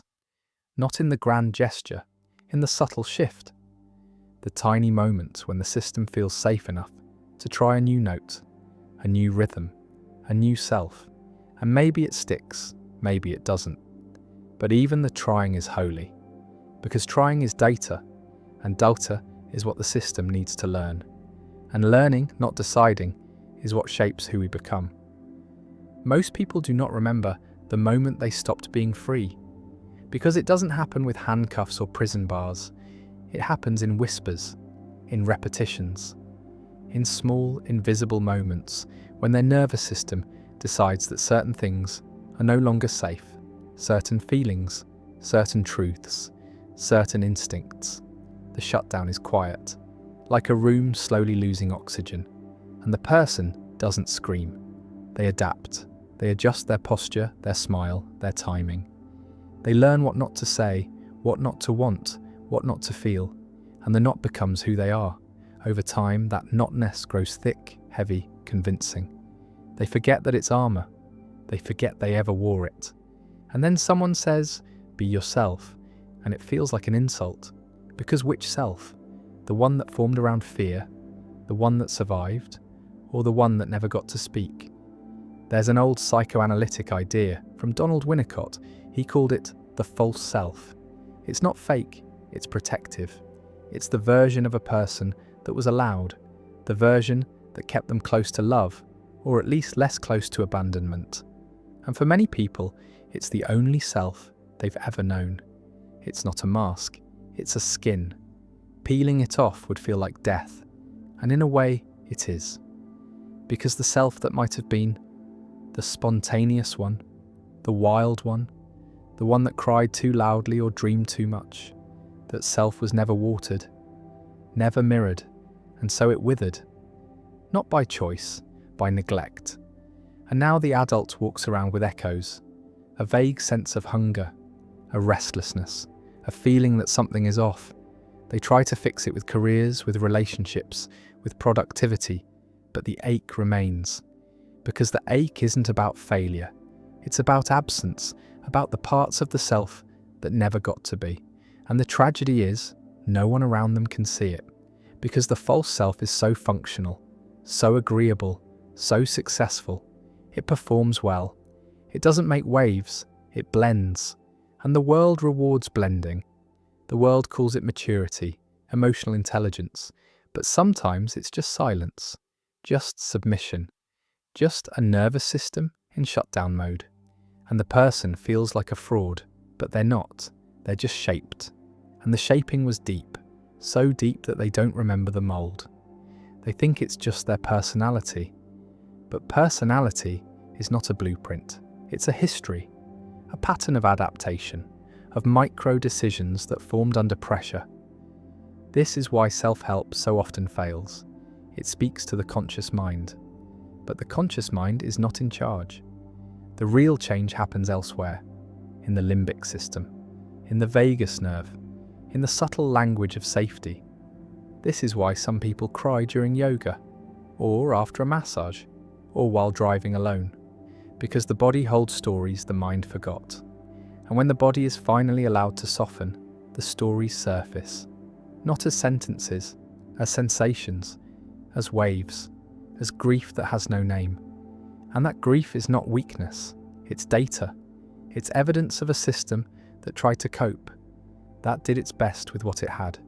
And maybe it didn't thrive, but it survived. And survival is not shameful, it's sacred. But sacred doesn't mean final, it means worthy. Worthy of revisiting, of re-seeing, of rewriting. And rewriting doesn't mean pretending the past was fine. It means acknowledging that it wasn't, and choosing to grow anyway. Not because of willpower, because of conditions, because something new arrived, a safer room, a warmer voice, a slower rhythm, and the system noticed, and softened, and in that softening, a window opened. This is why real healing doesn't look dramatic. It looks boring. It looks like rest, like boredom, like saying no to chaos, like choosing the quieter road. Because the nervous system isn't seeking excitement. It's seeking predictability, safety rhythm. This is why some people sabotage peace, because they don't trust it, because their system never learned to feel safe without tension. So peace feels like danger, and they stir the waters, not to cause harm, to feel alive. But aliveness can come in other ways, slowly, gently, through repetition, through kindness, through learning how to sit still without waiting for the next blow. That's what regulation is. Not being calm, being connected, feeling held, feeling seen, feeling allowed. And allowance is rare. The world rewards control, discipline, achievement. But those are outer layers. Underneath is the question, what were you never allowed to be? What parts of you were called too much, too sensitive, too angry, too dreamy? And who called them that? And why did you believe them? And how did your body respond? That's the excavation. That's the reckoning. That's where freedom begins, not with a decision, but with awareness. And awareness is not passive. It changes things, not by force, by presence, by noticing the old pattern while it's still running, by pausing, not to fix, to witness, to make space for something else. And that something else is not the true self. There is no true self. There are only possibilities, and possibility is the real miracle. Not choice, possibility, because choice assumes control, but possibility assumes openness, a system willing to try a new move, a nervous system willing to believe it won't be punished, that it won't be abandoned, that it can risk being more. And that risk, when taken in the right context, is what reshapes the pattern. Slowly, over time, through consistency, through love, through being seen without needing to perform. That's what rewires us, not information, not affirmations, but contact. Real, honest, steady contact. With others, with ourselves, with the parts we hid. And when those parts are welcomed, something shifts. Not everything, but something. A degree, a breath. And that breath is sacred, because it marks the return of something once lost. Not freedom, not identity, but capacity. The capacity to be more than what the pattern predicted. The capacity to become something that was never modelled. And that becoming is not magic. It's math, it's structure, it's biology responding to new input. An input can be changed, and when it changes, so do we. There's a strange cruelty in how the human mind clings to the idea of justice, as if the world were a courtroom, and every action must be weighed and balanced, every consequence deserved, every suffering earned. But the truth is far more chaotic. The truth is that cause and effect care nothing for fairness. They obey only inertia, momentum, physics. A child grows up neglected, not because of fate or fault, but because her mother was broken, and her mother before her, and maybe her father never learned to love without hurting, and maybe the school system didn't catch her, and maybe no one ever looked long enough to see the ache in her eyes. So she grows up believing that love is conditional, that safety is transactional, that affection is earned through silence and sacrifice. Not because she chose those beliefs, but because they kept her alive. And she builds a life on that scaffolding, becomes high-functioning, becomes dependable, becomes the one others lean on. But inside, she is starving, and the world calls her strong. But she is not strong, she is patterned. That's the thing most people don't see, how many so-called strengths are just trauma in costume. People-pleasing is not kindness, it's fear. Workaholism is not ambition, it's avoidance. Hyper-independence is not resilience, it's distrust. And behind each of these behaviours is a chain of events too long to trace, too subtle to map, but powerful enough to shape a life. And still, society rewards the result, applauds the performance, labels it success. But deep down, the nervous system knows. It knows it was built on sand. It knows it is tired, and no amount of affirmation will fix that. Because healing is not about believing you're enough. It's about feeling safe enough to stop performing. And that safety is not self-generated. It's relational. It comes from being witnessed, not judged, from being allowed to unravel without punishment, from being held in the mess. That kind of holding is rare. It's not romantic. It's not dramatic. It's consistent, subtle, non-reactive. It says, you don't have to be good to be loved. And the nervous system, so used to scanning for danger, begins to slow, begins to trust, begins to rewire. And that rewiring is not instant, it's glacial. It moves in layers. The first layer is resistance. The system tests the new safety. It pokes, it withdraws, it waits for the familiar betrayal. Because betrayal was the rhythm. It was what followed closeness. So closeness feels like a trick, like bait, and the system flinches. That flinch isn't dysfunction, it's memory. It's the body saying, last time I got close, I got burned. And the work isn't to override the flinch, it's to honour it, to sit with it, to let it be seen.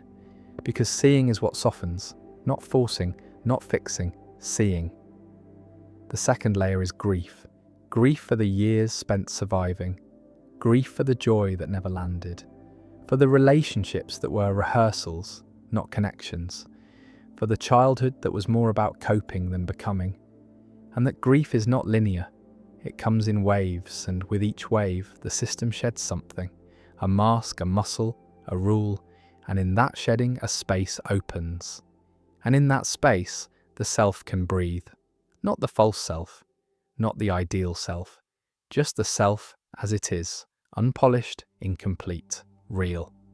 The third layer is choice, but not the kind people think, not the illusion of free will, but the choice made by a nervous system that now has options, that now knows it won't be punished for saying no, that now believes it can exist without apology. That choice is slow, subtle, it looks like rest, like silence, like not texting back out of obligation, like laughing from the belly, like crying without shame. These are the signs of change, not declarations, not goals, embodied shifts, cellular revolutions, and once they begin, the pattern begins to crumble. Not collapse, crumble. It resists, it clings, it makes last stands. Old habits flare, old thoughts echo. The system says, are you sure this is safe? And the answer isn't spoken, it's felt. It's in the breath, the heartbeat, the tone of the room. And if the room stays safe, the new pattern settles. The old one fades, not vanishes, fades, because nothing is ever fully gone. The past remains, as a whisper, as a reflex, but now it doesn't drive, it rides. This is what healing looks like, not a transformation, a return, to a rhythm that was always waiting, to a capacity that was buried, to a way of being that says, I can be without earning. And in that being, there is peace.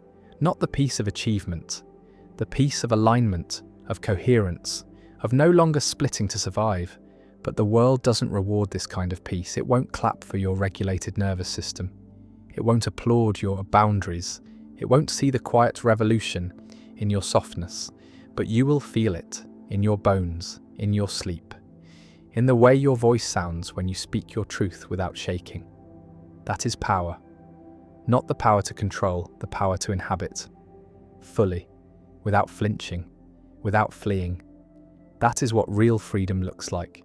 And it was never a decision, it was a possibility, made real by time, by grace, by safety. And once real, it changes everything.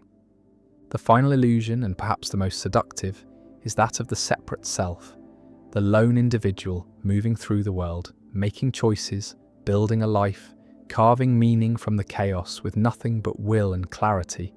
It flatters the ego, it comforts the fear, but it collapses under inspection.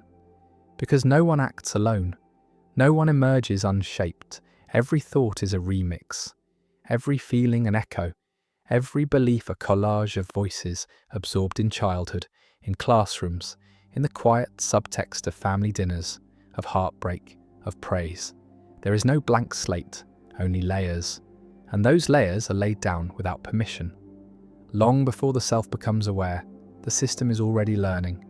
Learning what gets love, what causes pain, what earns attention, what triggers shame.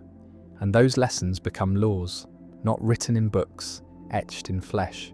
And from those laws the self is born. A structure, a set of rules that feels like personality, feels like truth. But what if it's not truth? What if it's strategy? What if everything called I is just an adaptive mechanism? Not false, just contingent, shaped by forces as invisible as culture, as powerful as biology, as persistent as memory. This is not a metaphor, it's neurology. The self is a neural pattern, a loop that stabilizes over time. Repetition makes it feel stable, feedback makes it feel real. But real doesn't mean absolute, real doesn't mean chosen. Real means functional, coherent, useful to the system. But usefulness isn't goodness. It isn't freedom. It's just survival. And survival is not a choice, it's a drive. The same drive that keeps a leaf turning toward the sun, that keeps a bird building a nest, that keeps a baby crying until someone comes.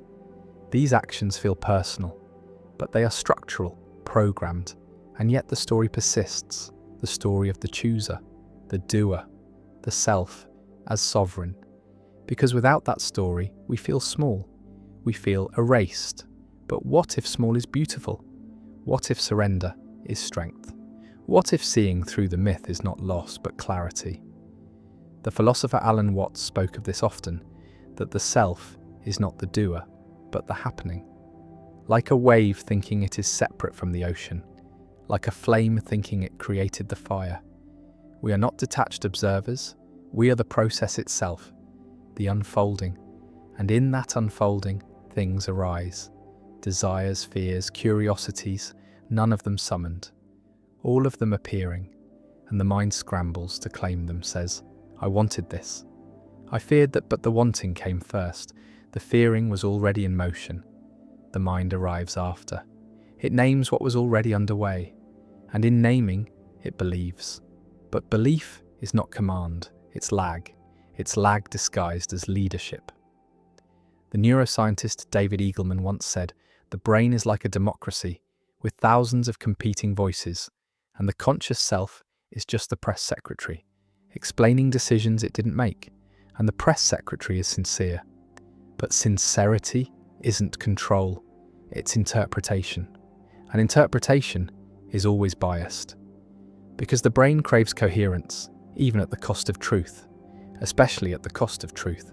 That's why people resist randomness, why they invent patterns, superstitions, rituals, why they ask, "What did I do to deserve this?" when tragedy strikes. Because meaning, even false meaning, feels safer than chaos. But what if chaos is the truth, not disorder, complexity, interdependence, a web of causes so dense, so infinite, that no single point can be isolated, no one cause can be blamed or praised? Then justice becomes compassion, not punishment, understanding. Then identity becomes fluid, not lost, expansive. Then failure is not moral, it is mathematical, a shift in the system, a change in variables.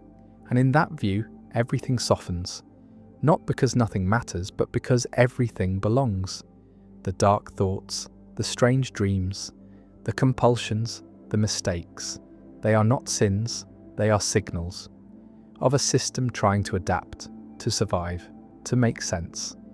And in that effort, there is grace, not the grace of perfection, the grace of process, of movement, of becoming. And that becoming never ends. There is no final form, no ultimate self, just layers unfolding, patterns evolving. And in that evolution, there is beauty, because it means we are never stuck, never truly static, always open to the next moment, to the next cause, to the next condition that might tilt the axis, might shift the loop, might birth a new rhythm. Not from will, from circumstance, from contact, from being seen in a way that was never available before. That seeing is everything. It's what cracks the shell, what softens the flinch, what says, "You are not wrong for being shaped." And in that sentence there is peace, not passive peace, active peace, the kind that comes from surrendering to complexity, to the impossibility of full control. And from that surrender, something astonishing arises, not despair, not numbness, humility, curiosity, a quiet wonder at the sheer improbability of it all, that this particular mind exists, that this exact life unfolded, that these causes aligned in this way. It could have been otherwise, it always could have, and yet here it is. Here we are, not as authors, as witnesses, as co-creations of everything that came before. And in that witnessing, we gain something better than choice. We gain compassion, for ourselves, for each other, for the infinite layers of becoming that live inside every face we see. And that compassion is the closing note. Not because the story ends, but because the grip loosens. The need to control, to blame, to fix. It all softens. And in that softening, a new possibility is born. One not of freedom in the old sense, but of freedom from the illusion. And that, in the end, might be the most powerful freedom of all. The earlier tale rests now in stillness, its final words sinking into the quiet like stones, into deep water, leaving only the slow ripples of thought behind. The candle's flame sways gently, and in its light, another journey begins, softer and wider, one that will drift through the great currents of philosophy, touching the ideas that have shaped the minds of centuries. No longer bound to one story, the mind will wander across 10 of the most enduring visions of wisdom, moving slowly so that each thought has time to settle like dust on an untouched shelf. Now let us speak of the first great idea, the Socratic method. It begins not with answers but with questions, small and deliberate, placed like stones on a path to see where they lead. Socrates believed that wisdom does not arrive in the fullness of knowing, but in the humility of realizing how little is truly known. He would meet his students not with lectures, but with simple inquiries, peeling away layers of certainty to reveal the soft, uncertain core beneath. Each answer invited another question, and in this unending dance the mind was forced to see its own contradictions, to stand in the open where assumptions once sheltered it. It is a method that is less about arriving somewhere than about refining the traveller, stripping away false confidence, until only the essential remains. In the glow of this idea, one begins to feel the quiet power of conversation, not as a contest to win, but as a shared search where each voice is a lantern and the road ahead is always longer than it seems. Socrates himself left no writings, trusting instead in the living exchange between minds in the way a well-placed question can echo for years inside the heart. Even now, in the silence of this night, his method remains alive. For every honest question asked without the armour of certainty is a small act of Socratic courage, a way of stepping toward truth without claiming to possess it. And perhaps this is why his voice endures, not as the keeper of answers, but as the one who teaches how to walk in their direction. The candle leans, the air shifts, and somewhere in the darkness, the next great idea waits to be called forward. Now let us turn to the next great idea, Plato's theory of forms. Imagine a world beyond sight, untouched by time, where every shape, every truth, every beauty exists in its most perfect state. Plato believed that the reality we see is only a shadow of that higher realm, that the table in front of us is but an echo of the perfect tableness that exists beyond change, beyond decay. In this vision, the physical world is a mirror clouded by imperfection, and what we call knowledge is the act of remembering what the soul has already seen before birth. He spoke of a cave where people sit chained, watching shadows on a wall, believing them to be all there is, until one escapes into the light and sees the forms directly. The journey is not easy. The eyes ache in the brightness. The heart resists the unfamiliar, and yet once truth is glimpsed, the shadows lose their hold. In the forms lies the unchanging essence of things, the perfect circle that no hand can draw, the justice that no law can fully capture, the beauty that no face can forever keep. The senses, Plato warns, can deceive. They show us many chairs, each flawed, yet through thought we can approach the single, flawless form of chairness that makes them all possible. And so the philosopher's work is to look beyond appearances, to use reason as a bridge to that higher reality, to anchor the soul in what cannot fade. It is a comforting thought that somewhere there is a place where nothing breaks, nothing dies, nothing loses its shape, that all goodness and truth are preserved whole. But it is also a demanding thought, for it asks the mind to see the world not as an end, but as a clue, a path, a whisper of something greater.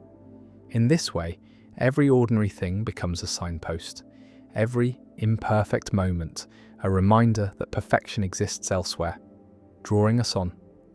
And perhaps in quiet moments like this, we can almost sense it, not with the eyes, but with the still part of the soul that recognizes what it once knew.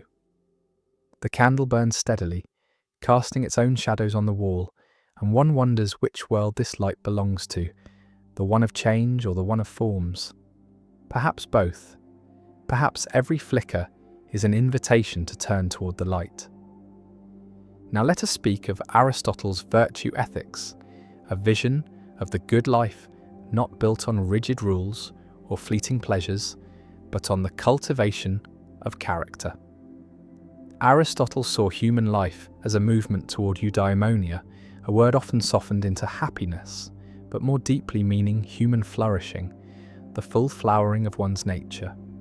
This is not a state one stumbles into by fortune, but a way of living shaped by countless choices, each one forming the habits that become the soul's architecture. Virtue, to Aristotle, is the balance between extremes, the golden mean between excess and deficiency. Courage lies between recklessness and cowardice.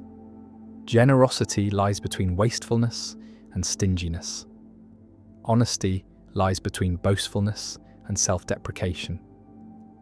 These are not mathematical midpoints, but living balances, different for each person, found through experience, reflection, and the slow refining of judgment. One becomes virtuous as one learns to play an instrument, not by reading notes alone, but by practice, by the feel of the strings, by mistakes that teach the hand where to rest. It is a philosophy that respects action, for knowing the good is not enough if one does not also do the good. And yet action must be guided by reason, for virtue is no accident. It is a harmony between thought and deed, where impulse is tempered by wisdom. In Aristotle's view, the virtuous person does the right thing not through struggle, but with a kind of ease as a skilled craftsman moves through his work with steady hands. Such ease is not born of laziness, but of long effort made natural. The world in this light is not a place to endure until some better life begins, but the very field in which the soul's excellence is cultivated. Every encounter, every challenge, every moment of choice is an opportunity to strengthen the fibre of one's being, and so the good life is not defined by wealth, power, or comfort, but by the steady accumulation of virtues, until the self stands as a well-built structure, able to weather the winds of fortune without collapse. In this way, happiness is not a prize, but the natural radiance of a well-shaped soul, a light that does not flicker with the passing of days. The candle's flame bends slightly in a whisper of unseen air, and one is reminded that balance, like virtue, is not stillness, but a constant adjustment, a living alignment with the good. Now let us turn to the thought of Descartes and the words that have echoed through centuries.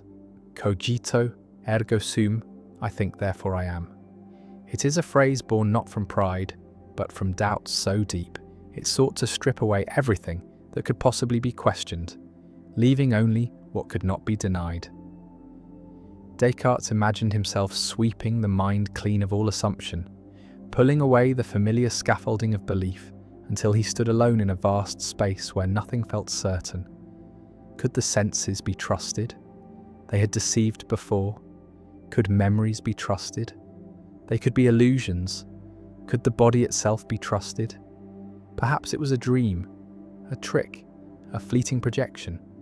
And yet, in the very act of doubting, one thing stood firm. There must be something that doubts. Thought itself became the bedrock, the one point that could not be faked or stolen. If thinking was happening, then something existed to do the thinking.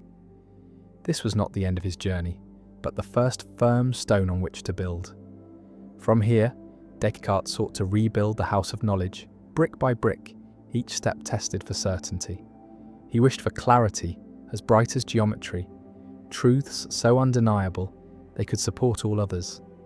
His method was deliberate, patient, as if sharpening a blade to cut away falsehood. And yet, there is something quietly human in the idea that the first certainty we can hold is the awareness of our own awareness, the strange fact that consciousness can turn inward and see itself. In the stillness of night, this feels less like a cold proof and more like a small ember glowing in the dark, a reminder that no matter how uncertain the world becomes, the flame of thought still burns. It is a solitary comfort, one that exists even when stripped of names, possessions, histories, even when all that remains is the bare knowing that we are here, now, thinking.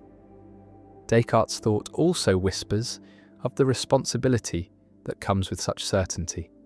If the self is known before all else, then it becomes the lens through which the world is built. A clear mind builds a clear life. A mind clouded with haste or fear builds a world that feels the same. To begin with, I think, is also to admit that the quality of thought matters, that the architecture of our inner world shapes the outer. The candle beside him might flicker, casting shifting shadows, but the fact of its light is undeniable. So too is the mind. Shadows may move across it, illusions may play on its surface, but the fact of its shining cannot be erased. In this way, cogito, ergo sum, is not a shout of triumph, but a steady breath in the silence, the quiet voice that remains when all other voices have been questioned away. It is the ground beneath the feet when the fog hides everything else, the one certainty from which all other certainties might grow. And perhaps, in the hours before sleep, when the body lies still and thought drifts, it is enough to hold this single truth without reaching for more, that in the act of thinking, of doubting, of wondering, there is existence, and in that existence there is the beginning of all understanding. Now let us move to Kant's categorical imperative, a moral compass not drawn from desire or consequence, but from duty itself, pure and unbending. Kant asked what it would mean to act in such a way that one's choices could be made into universal law, binding for all in all places, at all times. He sought a morality that stood above preference, stronger than impulse, untouched by the shifting tides of personal gain. Imagine pausing before each act to ask, if everyone did this, could the world still stand? If the answer is no, the act must be set aside, however tempting, however small. This is the first face of the imperative, a rule that turns the mirror outward to humanity as a whole, asking the self to see its choices not as private shadows, but as patterns in a greater weave. The second face is equally stern, yet equally luminous. Treat every person as an end in themselves, never merely as a means. In this, Kant draws a line against using others as tools for one's own purposes, however noble the excuse. Each person is a whole world, not a rung on a ladder, and to honour that is to honour the dignity of reason itself. The beauty of this thought lies in its symmetry, one's own freedom bound only by the freedom of all others, the moral law arising not from command, but from the structure of thought that all rational beings share. In Kant's view, morality is not a gift from heaven nor a contract with society, but something woven into the very capacity to reason, a truth that would shine even in a universe empty of gods. And yet, he admits, to follow it is no easy task. Desire pulls like wind, fear presses like weight, and the clarity of the imperative can feel cold against the warmth of inclination. But for Kant, it is in that cold clarity that moral worth is found. For to act rightly when it costs nothing is no great proof of virtue, but to act rightly against one's own advantage is the mark of a will aligned with the moral law. There is a certain quiet majesty in this view, the thought that even in the smallest decision one participates in a law as vast and impartial as the night sky, each act a star in a constellation too large for one life to see whole. The candle on the desk leans lower, its flame steady despite the draught, and one is reminded that light does not ask whether it is convenient to shine, it simply fulfills its nature. In this, Kant's imperative finds its living image, a steady flame guided not by whim or reward, but by the form of its own being. Now let us drift into Nietzsche's vision of the will to power, a force he saw not as the hunger for mere control over others, but as the deep, restless impulse within all living things to grow, to expand, to overcome the boundaries of what they are.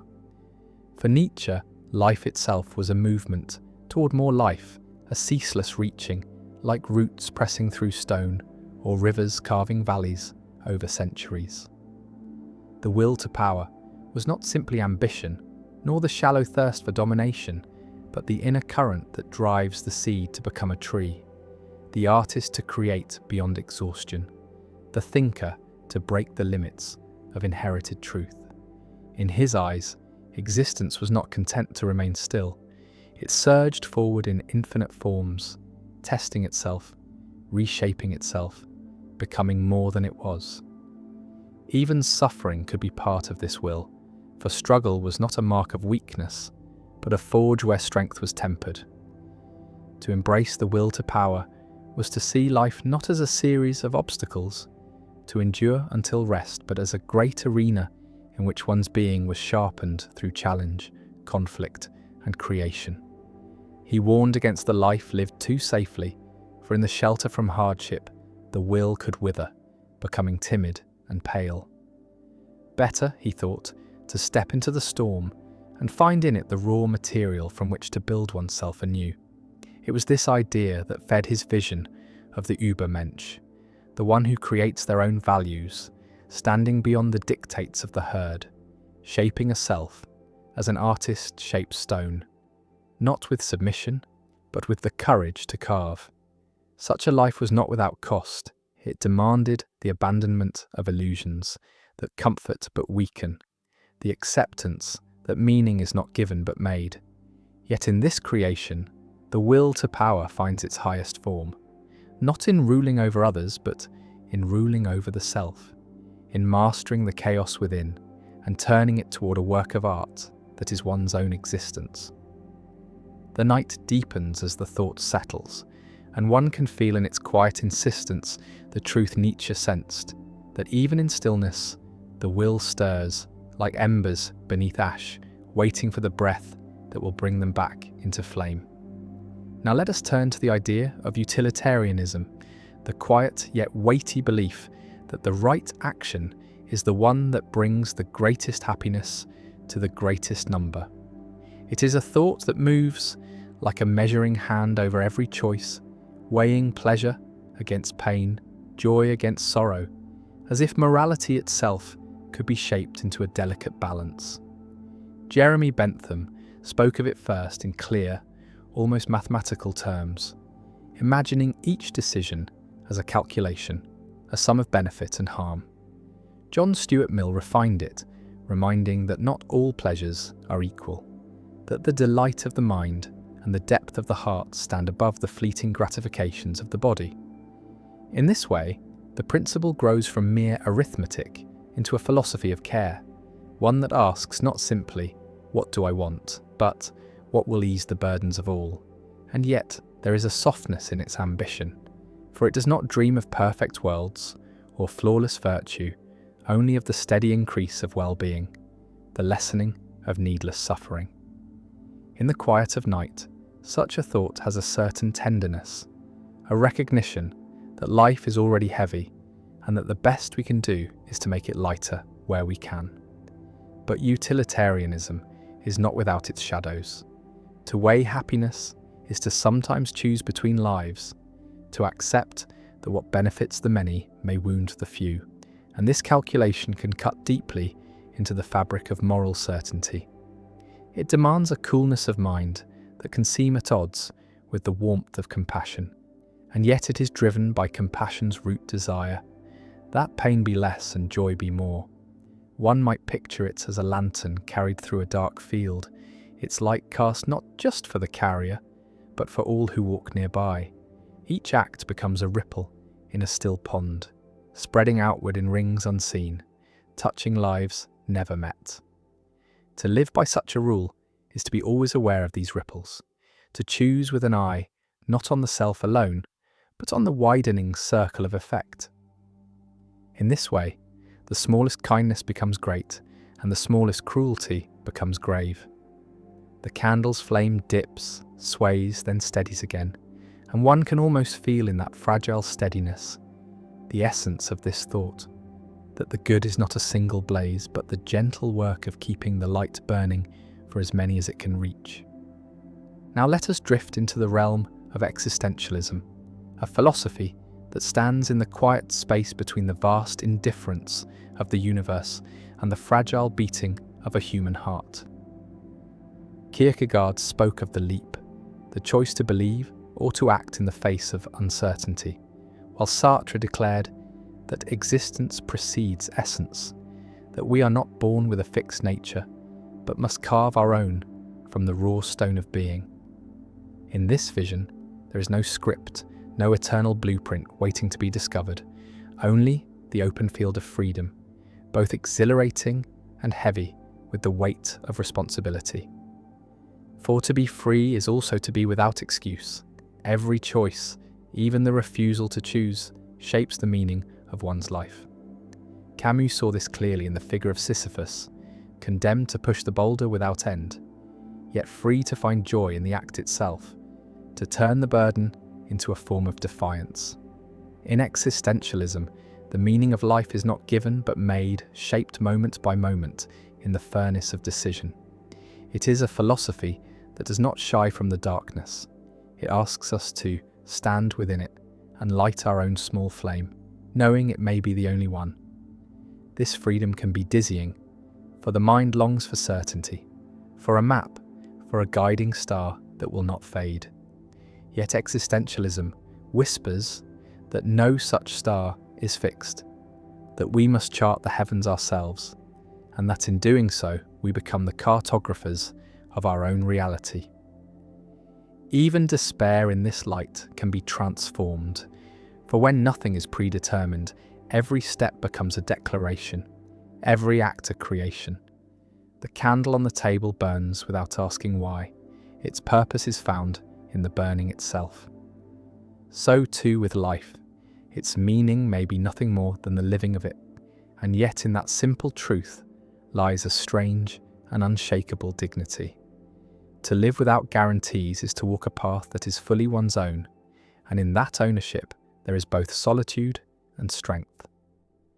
Perhaps this is why, in the quiet hours, existentialism feels less like a burden and more like a permission, the permission to be, to choose, to shape, and to stand as the sole author of one's fleeting but luminous story. Now let us move into the idea of the social contract, the quiet yet binding thread that weaves individuals into the fabric of a society. Hobbes spoke of a world before such a contract, a state of nature where life, though free, was solitary, poor, nasty, brutish, and short, where each lived by strength or cunning, and safety was a fragile dream. To escape this chaos, people, he said, surrendered certain freedoms, placing them in the hands of a sovereign power in exchange for order and protection. Locke's vision was gentler, imagining the contract as a guardian of life, liberty, and property, with the right to replace rulers who broke its trust. Rousseau heard another note entirely, speaking of the general will, the shared interest that rises above individual desires, the possibility of a collective self that acts not to oppress but to free. In each telling, the contract is not a paper in a drawer, but a living agreement, renewed in every act of cooperation, every law obeyed or challenged, every moment where self-interest bends toward the common good.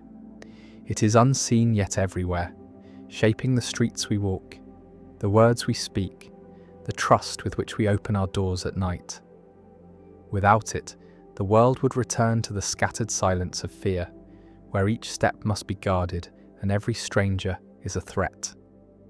Yet with it comes the weight of obligation, for to be part of a society is to bear the responsibility of maintaining its justice, to give as well as to take, to remember that rights are not solitary possessions, but shared inheritances. The candle burns lower, its light touching the edges of the room, and one feels in that circle the shape of the contract itself, an agreement to keep the flame alive so that all may see.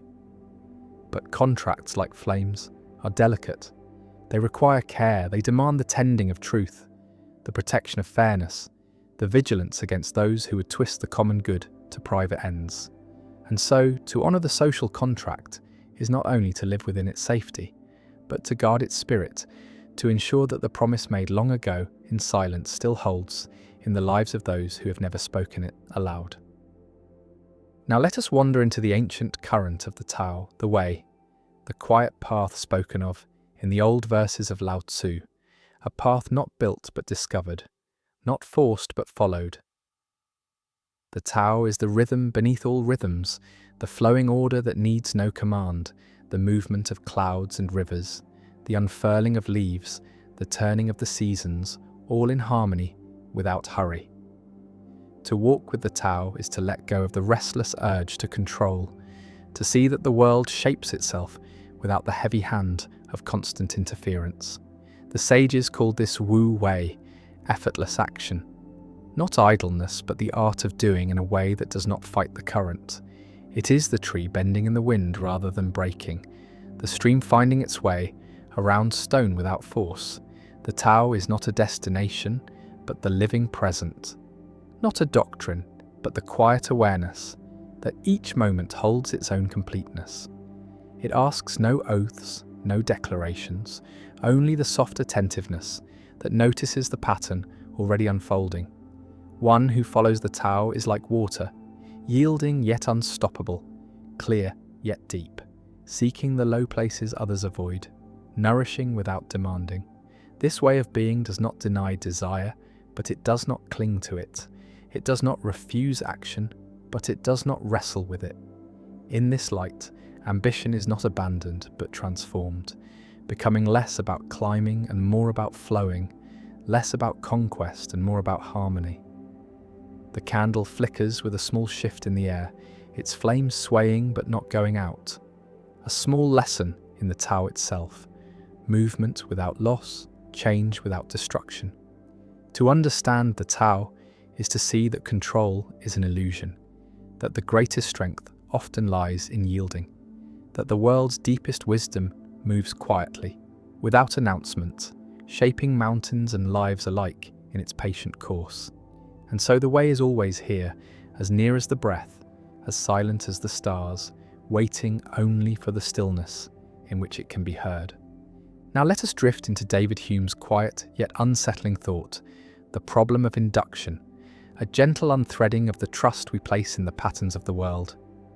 From childhood, we are taught to expect that the sun will rise tomorrow because it rose today, that bread will nourish because it always has, that dropped stones will fall because they always do. But Hume asked, how can we truly know this? We have seen these patterns repeat, yes, but repetition is not proof. We believe the future will mirror the past, not because of reason, but because of habit, a habit so deep it feels like certainty. We watch cause and effect as though they are bound together by necessity, yet what we actually see is only one thing following another, again and again, until the mind weaves its own invisible thread between them. We never witness the binding itself, only the sequence, only the rhythm.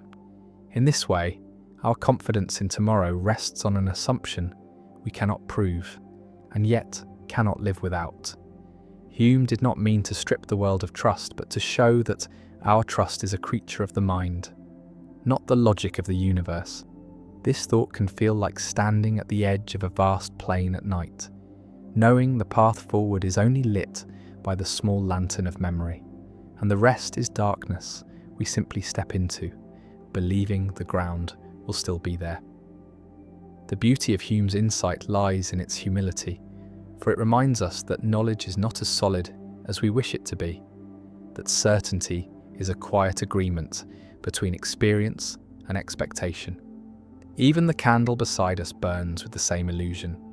We expect it will keep burning in the next moment, but this is only because it has burned in the last. Perhaps it will, perhaps it won't, but our life moves forward as though it must. In this space between proof and habit, between knowledge and trust, Hume leaves us not with despair, but with the awareness that the mind's faith in the future is one of its most fragile and necessary acts. Now let us wander into the old and tempting vision of hedonism, the belief that pleasure is the highest good, that the measure of a life is found in the fullness of its delights. To the ancient Greeks, it was not a call to endless indulgence, but a search for the truest forms of happiness, the kind that endure rather than vanish in the aftertaste of excess. Epicurus spoke of it as the art of seeking pleasure wisely, of choosing those joys that do not bring pain in their shadow, of cultivating the simple satisfactions that need no wealth or conquest to sustain them. For him, bread and water could be a feast if taken with peace of mind, and friendship, quiet and deep, was a treasure greater than gold. In this light, pleasure was not the frantic grasping at sensation, but the gentle shaping of life, to avoid unnecessary suffering, to find contentment in what is near at hand. Yet hedonism holds a mirror to a truth many resist. That pain is the weight we seek to set down, and joy is the lightness we seek to carry. To follow this path is to learn the difference between what pleases in the moment and what nourishes across time, to see that the richest pleasures are often the softest ones, like the warmth of the sun on closed eyelids or the sound of rain against a window. But there is danger here too, for the pursuit of pleasure can so easily drift into a hunger that is never sated, a chasing of peaks that leaves one hollow between them. This is why the wiser hedonists speak of balance, of knowing when to stop, of savouring rather than consuming. The candle burns with a steady glow, giving its light freely but within the limits of its wax. It does not seek to burn faster, for that would be to end itself. So too with pleasure. When it is taken in measure, it sustains. When taken in greed, it destroys. Hedonism, at its truest, is the art of knowing the difference. Now let us move into the deep and endless question of determinism and free will, the tension between the chains of cause and the dream of choice. Determinism whispers that every action, every thought, every breath is the inevitable result of all that came before, that the universe is a vast, unbroken chain stretching backward to the first movement and forward to the last, each link forged by the one before it. In this view, the moment of decision is not a birth but an unfolding, like a seed opening because it must, like the tide rising because it is pulled. If the mind is shaped by genes, by upbringing, by the precise arrangement of atoms and events, then perhaps even the belief in freedom is simply another link in the chain. And yet, against this, the feeling of choice rises like a stubborn flame. The sense of standing at a crossroads, of being able to step left or right, to speak or remain silent, to act or to refrain. Free will insists that within the machinery there is a space, however small, where the self can push against the weight of what has been and make something new. Some see the two not as enemies but as different lights on the same river, that perhaps the current is fixed, yet the way one moves within it is one's own, that freedom may lie not in altering the flow, but in choosing how to meet it. Others suggest that even if all is determined, the experience of choosing is real enough to live by, for a life lived as if one is free is shaped differently than one lived in resignation. The candle on the table burns because the match was struck. The match was struck because the hand moved. The hand moved because of thoughts. The thoughts arose because of other moments, each leading to this small circle of light. Whether this flame was inevitable from the birth of the stars or lit by a free and sudden act may never be known. Perhaps it is in the mystery between these two that human life unfolds, a dance of necessity and possibility, where even if the steps are written, the dancer still moves with grace. Now let us step into the quiet puzzle of the ship of Theseus, an ancient question that drifts between the harbours of identity and change. The story is simple. A ship preserved in honour of a hero is kept seaworthy for centuries by replacing its parts as they decay. First a plank, then a mast, then the sails, until every single piece is new. And so the question arises, when all the original parts are gone, is it still the same ship? At first it feels like a trick of language, but the longer one lingers, the deeper it pulls. For if the ship is not the same, then at what moment did it cease to be itself? Was it when the first plank was replaced, or the last? And if it is the same, then what makes it so? The form, the function, the name, or something else entirely? The puzzle grows stranger still when one imagines the discarded pieces gathered and rebuilt into a ship identical to the original. Which then is the true ship of Theseus, the one with the unbroken history, or the one made of the original wood? The candle flame quivers slightly, and one realizes that the question is not only about ships but about people, for our bodies too are replaced piece by piece as the years turn, cells dying and being born, memories fading and shifting, beliefs evolving, faces changing. Yet we say without hesitation, I am still myself. Perhaps identity is not the matter from which we are made, but the continuity of the journey, the thread of experience and memory woven through time. Or perhaps we are, like the ship, something that both changes completely and remains somehow whole, our essence not fixed but a living thing, shaped and reshaped by the tides of existence. In this way, the ship of Theseus is less a riddle to be solved than a mirror, quietly reflecting the mystery of what it means to remain oneself while becoming someone new. Now let us rest within the strange and quiet terrain of absurdism, the recognition as Albert Camus saw it, that human beings are creatures who seek meaning in a universe that offers none in return. The mind yearns for clarity, for a grand design, for a purpose written in the stars. Yet when it looks outward, it meets only silence, a vast and unbroken stillness. This is the absurd, not chaos, not hostility, but the endless tension between the hunger for meaning and the absence of it. Many, upon feeling this weight, rush to escape it, turning to faith, ideology, or distraction, anything to stitch a pattern into the blank cloth of existence. But Camus suggested another way, to face the absurd without flinching, to accept that life is without ultimate explanation, and yet to live it fully, intensely, as though the lack of meaning were not a prison, but a kind of freedom. In his image of Sisyphus pushing the stone, he saw not a figure crushed by futility, but one who, in embracing the endless task, finds his own victory. If there is no higher plan, then each moment becomes the canvas, and we, the painters of its fleeting colours. The candle's flame, which will inevitably burn down to nothing, still gives its light in this moment, and that light is enough. Absurdism asks not for resignation, but for defiance, not the bitter defiance of rage, but the quiet defiance of joy, the choice to smile in the face of the void. It whispers that life's worth is not hidden behind some distant curtain to be drawn back at the end, but here, in the very act of living, in the taste of water, in the warmth of a shared glance, in the sound of wind moving through leaves at night. And so, one learns to walk through the silence with open eyes, to push the stone with steady hands, knowing that the meaning one seeks may never come, and yet finding, in the seeking itself, something that feels like meaning after all.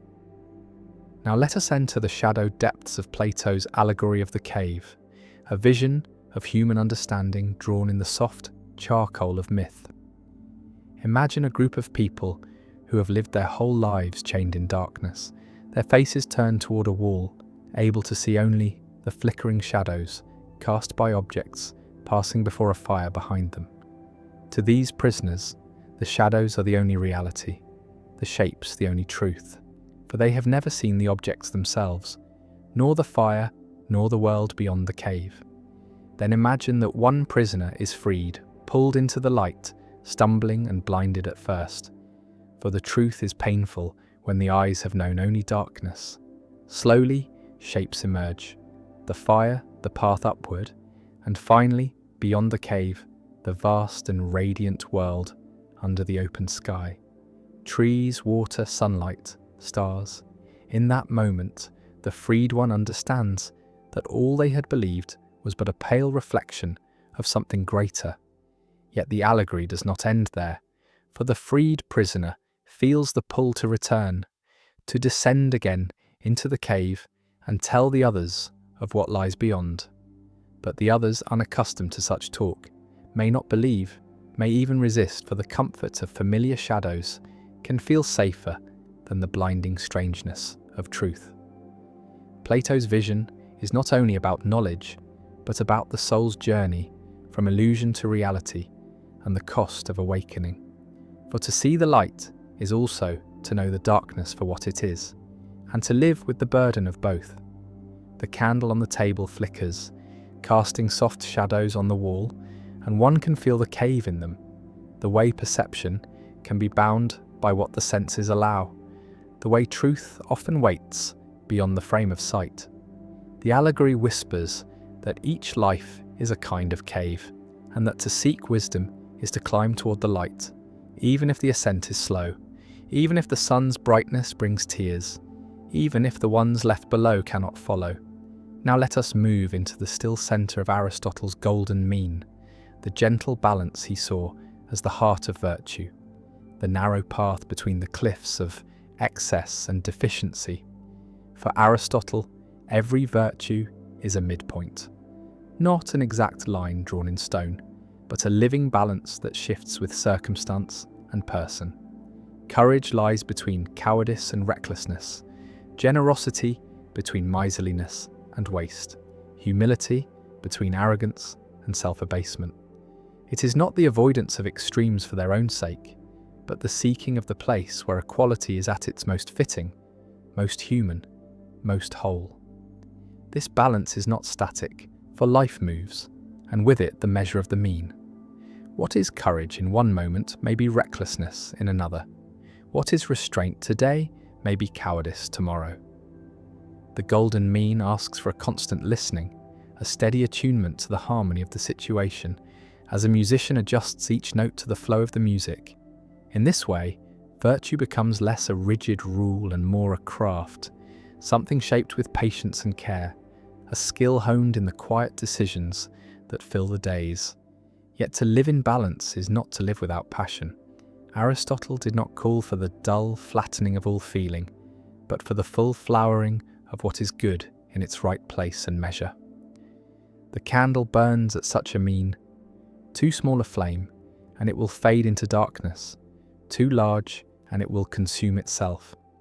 But here it glows steadily, giving light and warmth without waste.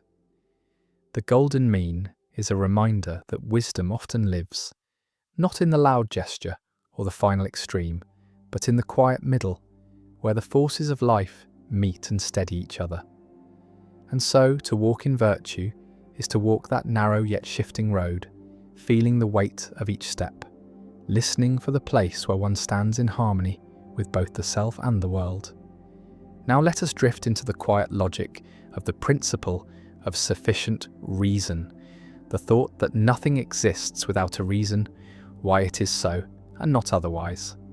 Leibniz shaped it into a guiding light for the mind, a soft but unyielding demand that every fact, every event, every shadow and star carries within it the thread of its own explanation. To accept this principle is to believe that the world is not scattered chaos, but an ordered tapestry, each stitch bound to the next by the necessity, of course, the inevitability of reason. Yet this is not only a law for the scientist or the philosopher, it is the silent pull that makes a child ask why again and again, the impulse to peer behind the curtain of the obvious, to lift the stone and see what lives beneath. It whispers that no leaf falls without a cause, no thought rises in the mind without its roots, no flame burns without the marriage of air and spark. The candle before us is here because the wax was shaped, the wick was set, the match was struck. The air allowed it to live, each step a reason, each reason part of a longer chain that winds back beyond sight. But the principle carries its own shadows, for if everything must have a reason, then what reason is there for the whole of existence itself? What stands at the end of the chain, giving reason to all, yet needing none? Leibniz answered with the idea of a necessary being, something whose reason for existing lies in its own nature, something that simply is. Others see in this the limits of reason itself, a place where the mind meets the horizon and can go no further.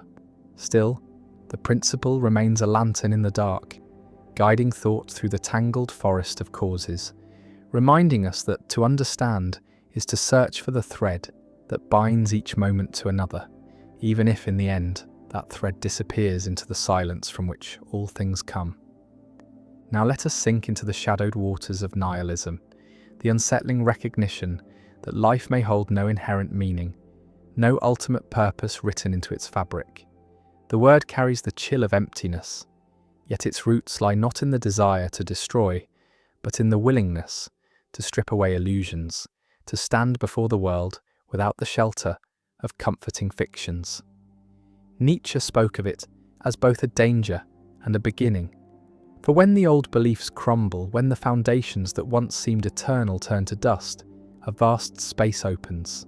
Some see in that space only despair, a void into which all values collapse, a darkness in which the self drifts without anchor. Yet others find in it a strange liberation, the freedom to shape meaning rather than receive it, to become the author rather than the subject of life's story. Nihilism does not erase the sun or silence the wind. It changes only the frame in which they're seen. The candle's flame still burns, though it owes its light to nothing beyond itself, and in that self-contained glow, there is a quiet beauty. To live without inherent meaning is not to live without value. It is to understand that value is made, not found, woven from choice, from love, from the small acts of creation that give colour to the days. The danger comes when the void is mistaken for an end rather than a beginning, when the absence of given purpose is read as the absence of all purpose. But for those who can bear the weight of it, nihilism becomes not a sentence, but a horizon, a wide and open space where the individual stands in the stillness and begins to speak meaning into the silence. It is a call to live, not because life is guaranteed to matter, but because it can be made to matter, and in that making lies a kind of quiet triumph. Now let us step into the looping corridor of Nietzsche's eternal recurrence, the thought experiment that bends time into a circle and asks the soul to dwell within it. Imagine that one night, in the stillness of solitude, a voice comes to whisper that every moment of life, every breath, every joy and sorrow will return to you again and again, not once, not twice, but endlessly, exactly as it has unfolded before. Each gesture repeated, each word spoken again, each glance, each mistake, each triumph, forever. At first, the thought may feel like a weight, an unbearable burden, the idea that even the smallest pains will be lived not only once but countless times. Yet Nietzsche posed it not as a curse but as a test, a mirror held to the heart to ask, if this were true, could one embrace it? Could one say yes to the totality of existence, to the light and the shadow, the sweetness and the bitterness, as if they were inseparable notes in the same music?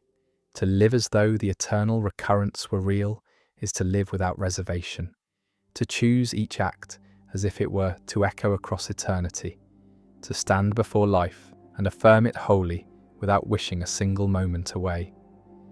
The candle before us burns with the same silent repetition.